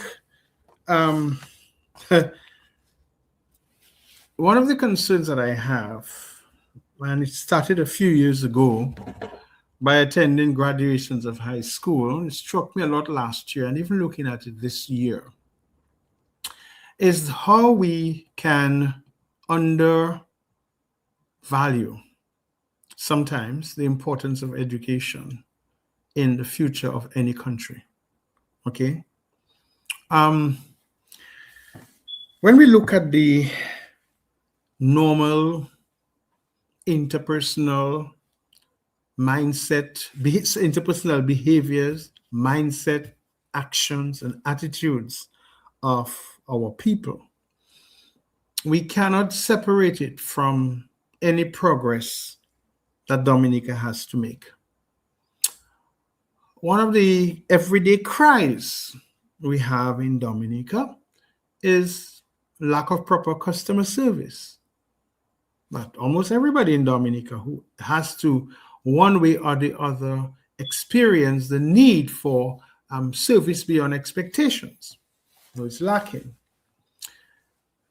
Individual and personal responsibility is another thing that is becoming one of major concern.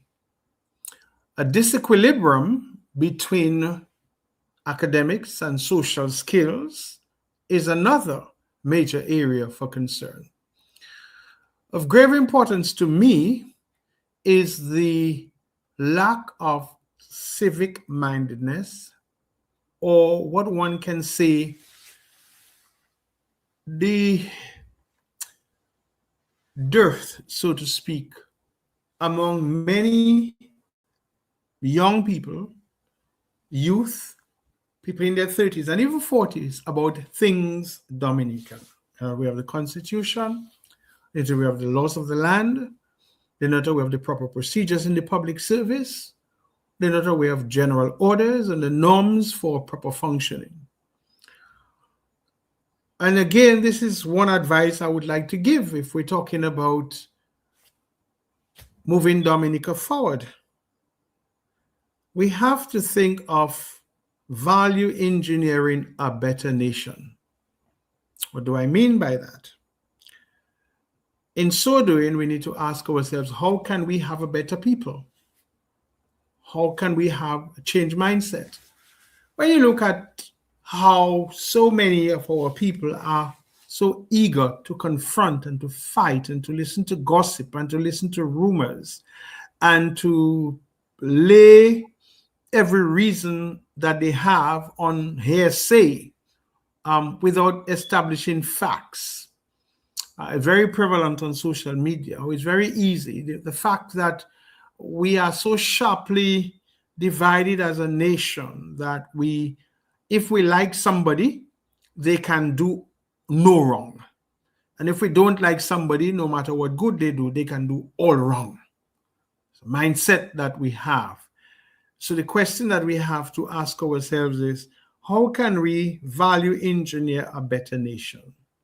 That comes with a certain level of education. That comes with a certain level of understanding, trying to find out what are the value of the things that we have lost.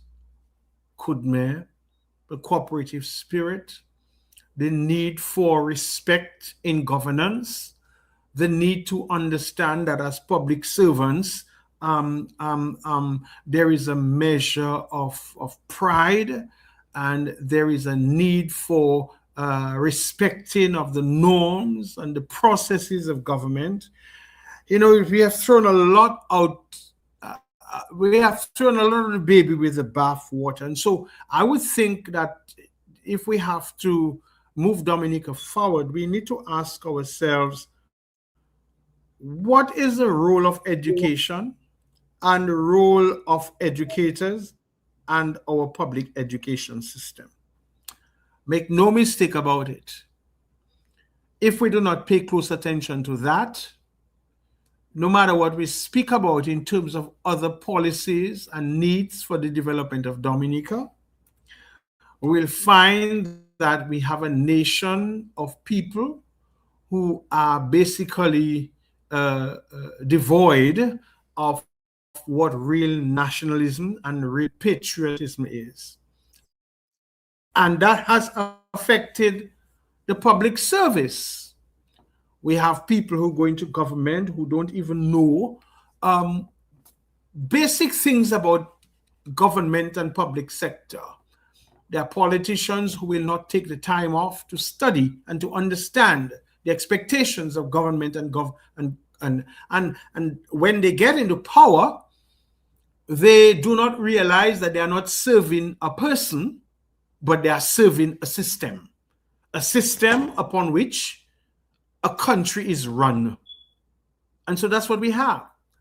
And we find that within the public service, because of people's lack of the education that is necessary to understand what it means to be a civic-minded citizen, what it means to be someone who is driven for the common good and the ultimate good of a country, they serve the needs of politicians in power.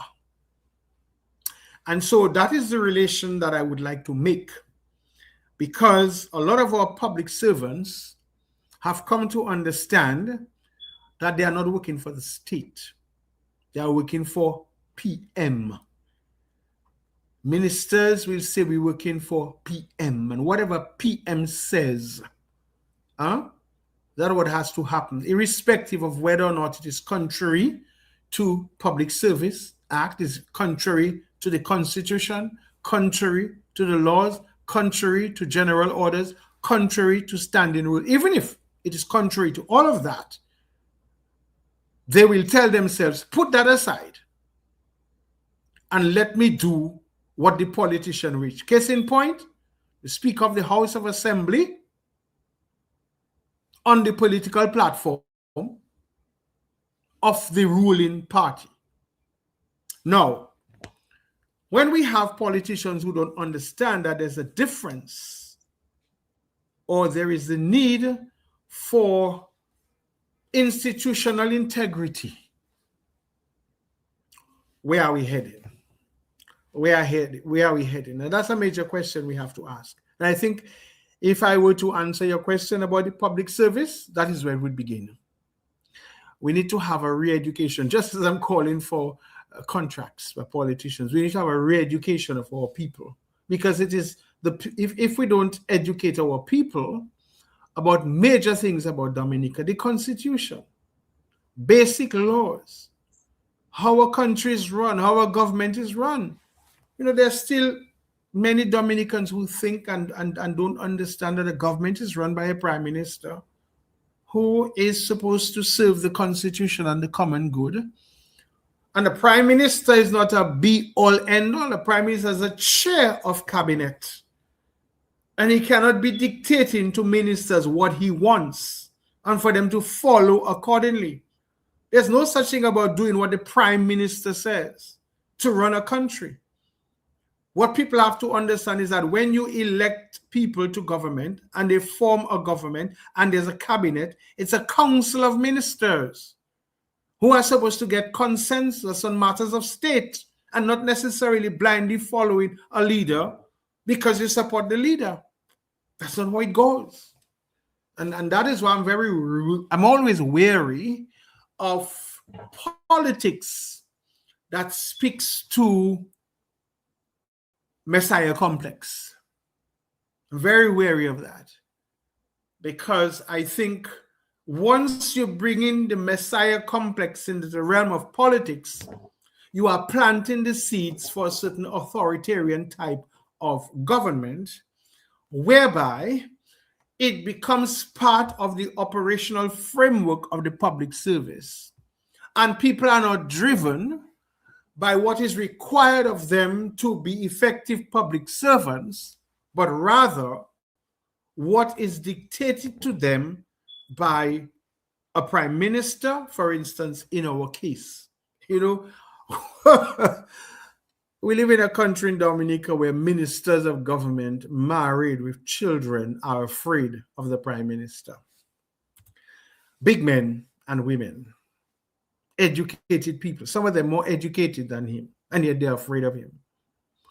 We live in a situation where permanent secretaries and senior public officers are afraid, are intimidated by, and will not even think. Their thinking cap is thrown away when it comes to serving the state and the country. And that's what happens by extension. And the permanent secretary is supposed to be accounting officers? Are they supposed to have a... Yeah, they are the senior accounting officers, but that is out of the door. Yeah. That's out of the door. Because we have, I think the entire executive, legislature, and judiciary of Dominica. That's another issue. The judiciary of Dominica. Just look at our Attorney General. so we have when I say that any future governance of Dominica has to know that they are healthy to run. And that's what I mean. And I think, Mr. Gregoire, that when you look at it, and you look at the young people of today, they are the ones who are going to serve us in the future.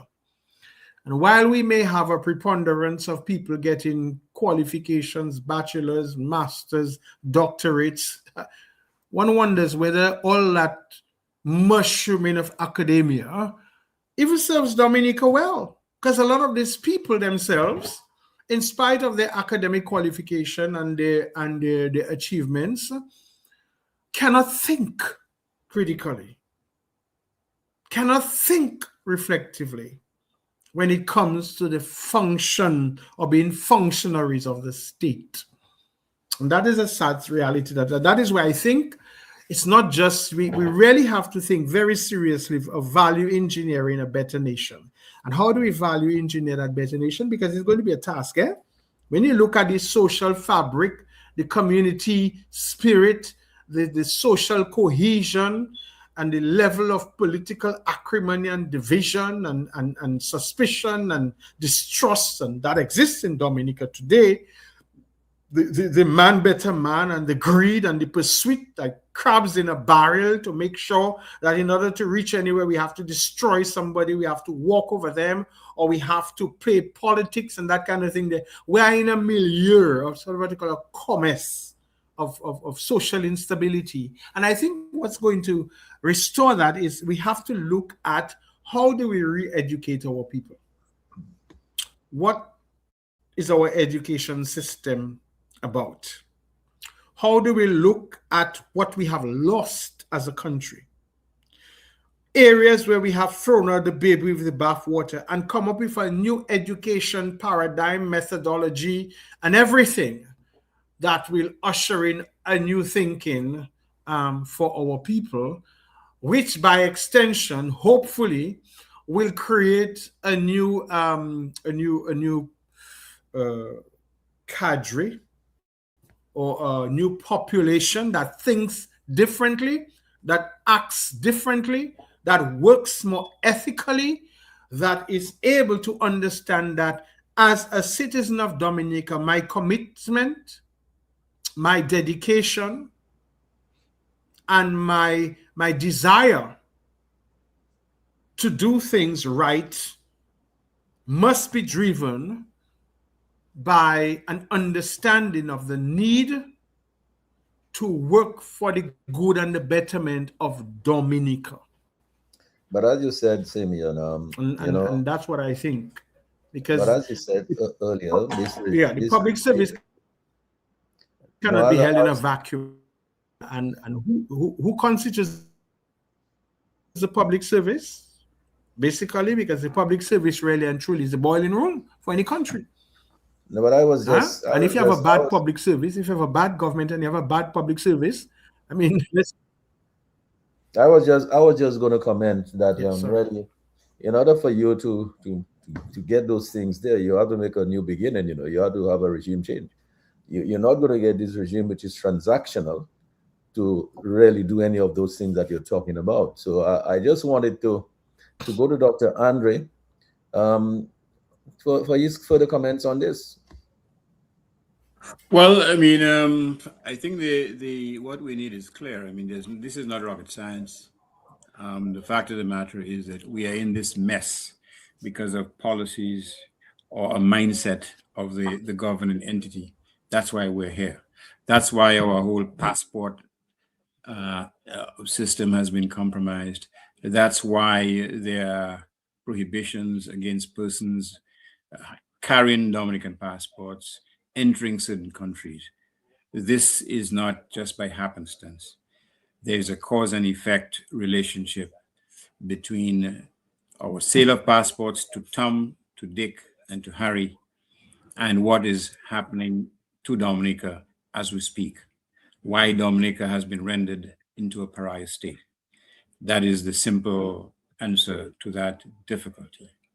And the fact of the matter is, if indeed you have a cancerous growth on the body politic, then quite frankly, if you don't excise it or give it chemotherapy or whatever it is, it will consume the whole entity.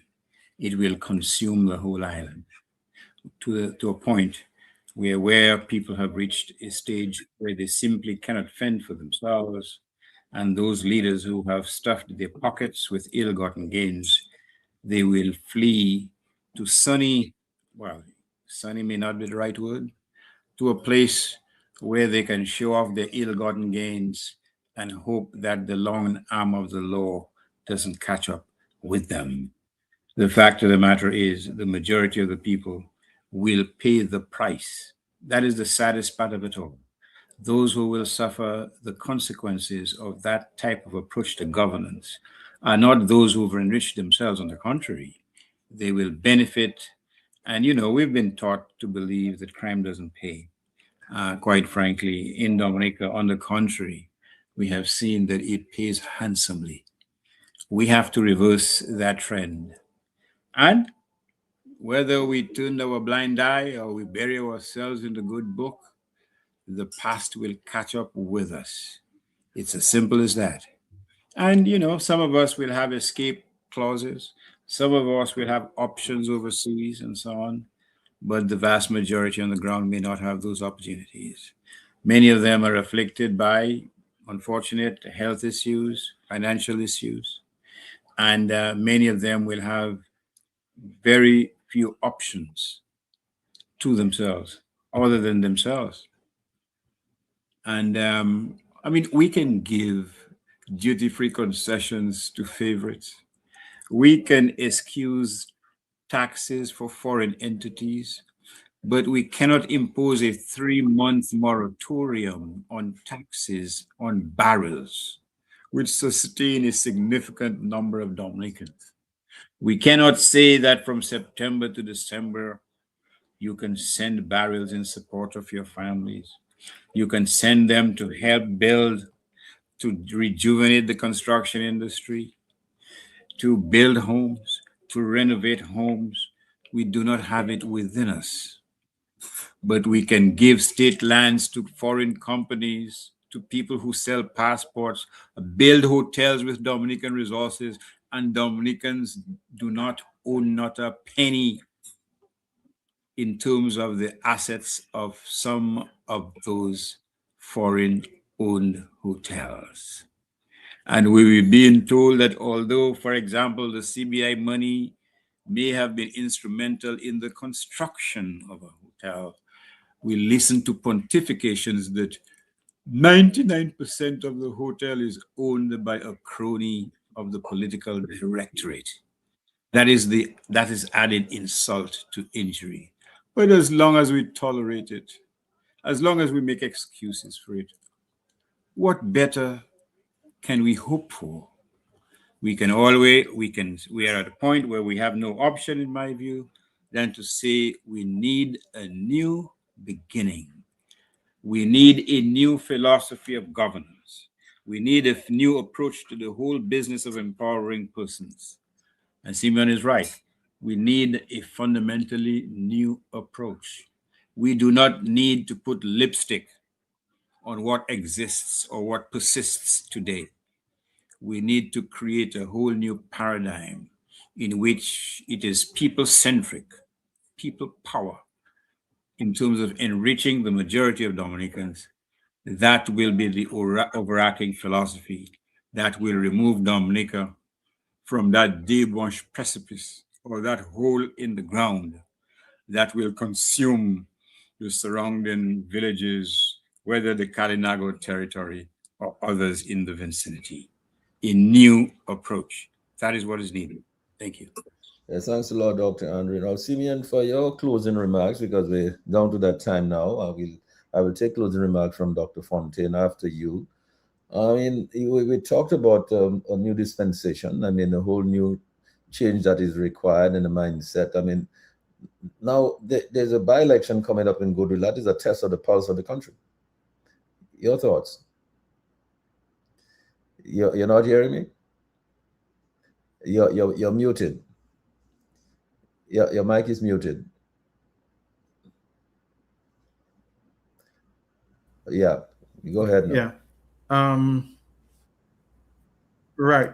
So to close, I would think that I think that's a very healthy discussion because I think Dominica is at the cusp of, I would say, the need for a breath of fresh air.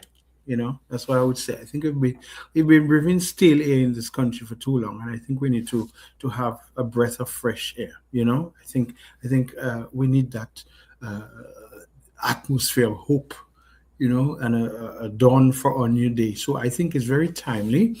But I think in closing, I want to reemphasize my position that I think we need to look very closely at reconsidering our thoughts on what a manifesto is, because it can be a very mundane and repetitive practice when parties think elections coming up, they have to do a manifesto, you know, as just part of a routine kind of thing, and sometimes not giving it the due attention and consideration that it deserves, to know that when you present a manifesto to people, you are actually pointing to a social contract. Okay, you're asking people for their trust in you. You're generating the belief in people that you can make their lives better. And you are leading people with the understanding that not only their lives will be the better, but the country which they live in is going to be better. And I think we cannot see it as a very mundane, routine kind of approach just because we have to do it. No. In addition to which, I think there are some key things that are very essential moving forward. In closing, I would just like to say that we have to ensure that we really kickstart the economy. I would like to see greater credit facilities for Dominicans with low interest loan facilities. I think we need to stimulate our foreign earnings and our export driven industries particularly in terms of our nature, wellness and tourism, and our knowledge and technology. I think we have to come up with a very solid diaspora policy where we can establish greater diaspora bonds, where we can have investment facilitation, and when we have to look at dual citizenship rights rather than this ad hoc, advantageous situation we have today. We also must look in closing at reducing the cost of the public service and our democratic independence. And under that, we have to look at how we can improve the cost of living for people. Things are hard in Dominica. Things are very hard in Dominica. We need to continue on our quest for energy reform and, above all, what I would say, institutional independence, particularly with regard to the Electoral Commission and the Public Service Commission and the Integrity in Public Office Commission.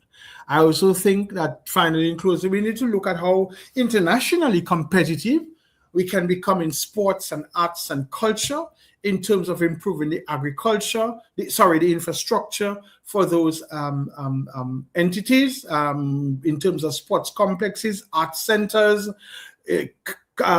cultural hubs, and look at international trading standards, try to see how we can get grassroots funding for our culture and arts, how we can export our talent. And above all, I think we will need forensic audit of our passport sales so we can have greater independent oversight and public disclosure. And then we need to also look at things like preventing foreign domination of our essential sectors.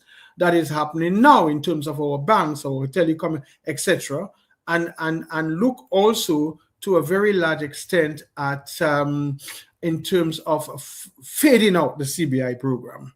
Okay, we need to look at revenue diversification, where we can implement some kind of progressive phase-out timeline, reducing our CBI reliance by expanding perhaps our traditional means of revenue, and especially our export receipts. What are we exporting? What are we manufacturing? And I would like to say that there are several ways that we can establish something like a sovereign wealth fund. Just look at all the houses that have been given away. I can just imagine if these people who were given these free houses were paying them back into the Dominica purse, how much more that money could be used to continue the process of enhancing the lives of Dominica. You know, we need that so that we can reduce our debt and our investment yield and ensure we have a better annual budget. And finally, I think in closing, we need more transparent fiscal management. We need a fiscal responsibility framework, and we have to ensure that we are open to our data portals. So we mandate public disclosure, contracts, procurement processes, and budgetary allocation. So I think we will need a detailed implementation roadmap moving forward. We need to identify what are the legislative barriers that are there. I'm speaking as a public servant now, and we need to discuss our financing mechanisms if Dominica is to move forward. So I think I would like to encourage that this discussion tonight is widened, is broadened. We have the political leader of the opposition here with us tonight. I think he needs to take that discussion to the people. I think he needs to bring it out there to communities and grassroots organizations and sporting organizations and agricultural groups. Yes, he's an economist. Yes, he has international background, but people have to be able to own their development and the process, and they have to be stakeholders in the process of what we want to do for them. So I think after this program tonight, I think it should be an inspiration to go out there and to consult, to have those germane conversations, move away from the generic mentality that we can just tell people what we need to do for them, and begin the process of collective bargaining and collective participation for the development of Dominica. That would be my closing remarks. Yes, and thanks a lot for that. But Dr. Thompson Fountain, in your final closing remarks, I mean, some of what Simeon mentioned there tonight, and some of what, in fact, I put on the table here tonight, I've heard you speak about some of those things in the past. I mean, you made some of those recommendations, and you have what is a 10-point plan for moving the economy forward. And it's obvious that you're not in the same ilk as some of the other people who are in ministries now, because you, in fact, have worked in other economies in other countries around the world and have helped to resuscitate those economies. So I believe you're bringing a lot of experience to bear in what you're about to do. And then if you would just make a remark on this, because in closing that there is a by-election coming up in Goodwill. It's an test of the pulse of the nation. Your closing remarks. Yeah, well, Sheridan, thanks for that, and thanks for the opportunity as well tonight, you know, as well as to listen to the really great suggestions coming out from Simeon and Dr. Andre and yourself. I think, you know, we are at a critical point where we can make those happen, you know, and I'm excited about the by-election in the Rosenhof constituency, because I've had the opportunity over the past week and a half to actually spend a considerable amount of time on the ground there. And I must say that the people are responding very, very positively to the idea that things can be different, and that they need to move away from this current government. In fact, I think the attendance at the Labour Party rally is a good indication as to where people are already thinking and where they are, where their heads are. You know, there is so much at stake. There's a lot at stake. There's a lot at stake in the sense that a failure to remove this government will mean more of the same. It will mean more of the degradation, more of all what we spoke about at the top of the program, the unemployment, the mounting social issues, the collapsing economy, heightened migration. All of those things will continue if there is not a change. So what this election offers, in fact, is an opportunity to begin to put the brakes on this government, because it will send a very strong message that the people of Dominica want better, and they're prepared to vote for it. And so I think it will send that message to the government. And it's really a great opportunity for us. It's a great opportunity as well, as Simeon said, to take the message to the people. but more importantly, to have that input, to have that exchange. What do you want to see? Are you satisfied with your life as it is? Are you satisfied with, literally living hand to mouth? Are you satisfied with your current state in life? And is that the best you think that you can get out of this country? Those kinds of discussions are important. And I think it's something that as we begin to have those discussions, we begin to frame exactly what it is that people are willing to do, what it is that we as a party can offer to these individuals, and how we can together get these things to work. But the whole idea of rebuilding that sense of civic duty, I think, is vital. We have moved away from that. The days of Kutme, of having vibrant scout troops, the women leagues, the 4-H, all of those different groups that existed, where people found a sense of identity, a sense of civic duty. I found it so amazing that a few weeks ago, my village council called for some persons to come and help clear a path to a waterfall in the village. The waterfall is very close to my house, but it has been blocked since Maria. And they issued a call for the village to come out. And in addition to a couple councillors, only 2 persons volunteered to come. 2. I mean, in the past, you made a call like that, and the entire village would show up. The entire village would show up. But that sense of community is gone. That sense of civic duty is just completely gone. And so we need to change that, because we cannot continue living like it. We can't continue like this, But all of that was destroyed, unfortunately, in the last 26 years, in the last 27 years. And so we need to move away from that. It's an opportunity that exists now with that by-election. It's something that I hope will take all the way into the general election. But one thing I want to offer to the Dominican Republic is that we are prepared to work with them. We are prepared to work together, side by side, not seeing ourselves as their masters, but seeing ourselves as their servants, and willing to do and to work in a way that at the end of the day, we'll see a better Dominica, because that's what we want. The idea of getting our diaspora back into Dominica, getting our diasporans to invest in the country, the idea of a diaspora bond. I mean, Jamaica is doing well with a diaspora bond. We suggested that to the Jamaican Prime Minister, Patterson, in a hotel in Washington, D.C., and they ran with it. And they've established that in Jamaica, and this diaspora bond is there, and it is working. It is bringing a lot of resources into the country. So we can do something similarly. We have a huge diaspora all over the world, in the Caribbean, in the US, in Europe, and we believe that we can get those to work to help, plan to move Dominica forward. So it's an exciting time as well. And I think, we're just really eager to get on with the task of rebuilding this country. Very true, very true. And thanks a lot for that, Dr. Fountain. Dr. Andre, you have the final word?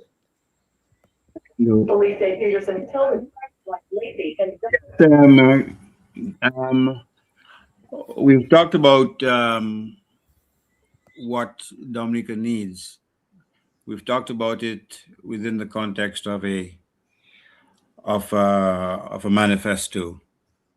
And my view, as I said, a manifesto is basically an undertaking to the people of Dominica that if you elect me into power, I will pursue, I will prosecute the war against corruption, the war against political victimization, the war against the sale of Dominican assets. But there's one thing we didn't talk about, although it was mentioned as one of the talking points. There has to be a reckoning with the past. You have to reckon with the past before you can go forward. There has to be some type of forensic investigation of the net proceeds of the sale of passports, which one passport seller has said to us are hidden in mysterious accounts. Some of those monies have been filtered into Dominica to purchase properties. There has to be an accounting to go forward. If there is no such accounting, then you will be sending the wrong message to the Dominican people. You will be sending a message to the Dominican people that crime doth pay, that you can get away with the most egregious forms of theft against the body politic, against the people of Dominica. But not only that, to the extent that there are mysterious accounts hidden all over the world, it should be repatriated for the benefit of Dominicans. You remember in St. Kitts, you remember the Christmas bonuses given to St. Kittitians at Christmas. Dominicans deserve relief based on monies that have been taken, that have been misappropriated, whether it's in the form of individual stipends, whether it's in the form of better health care, whether it's in the form of better unemployment insurance, whether it's in the form of better living wages or pension benefits, anything to alleviate poverty in Dominica, those funds should be used for precisely that purpose.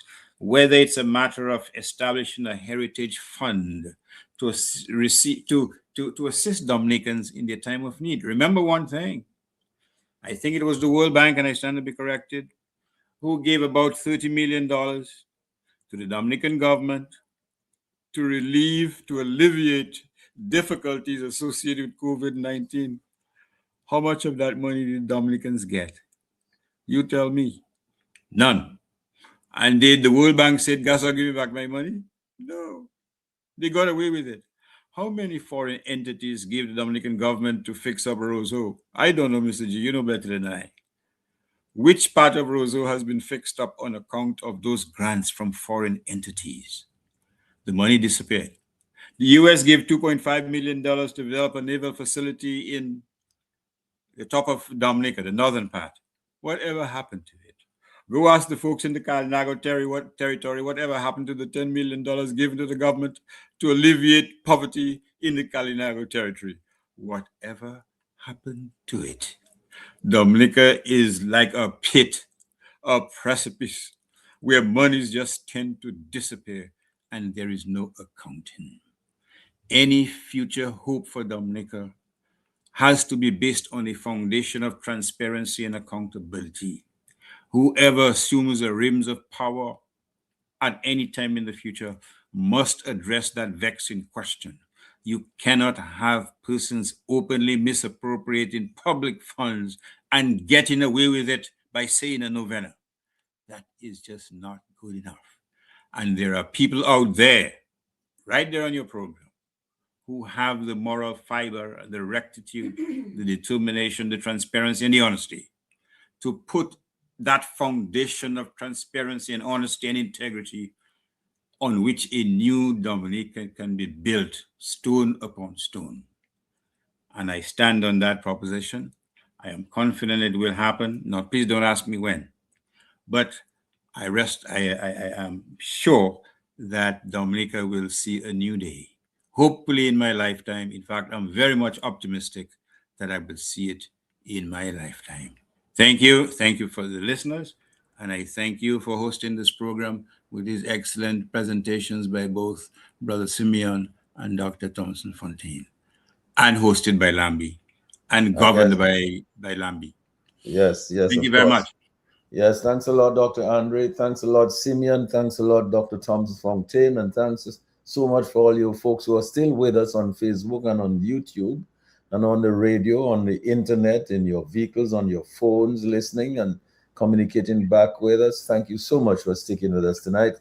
And I just left for me to say good evening and a very pleasant good night to each and every one of you here. Take care. Till next time.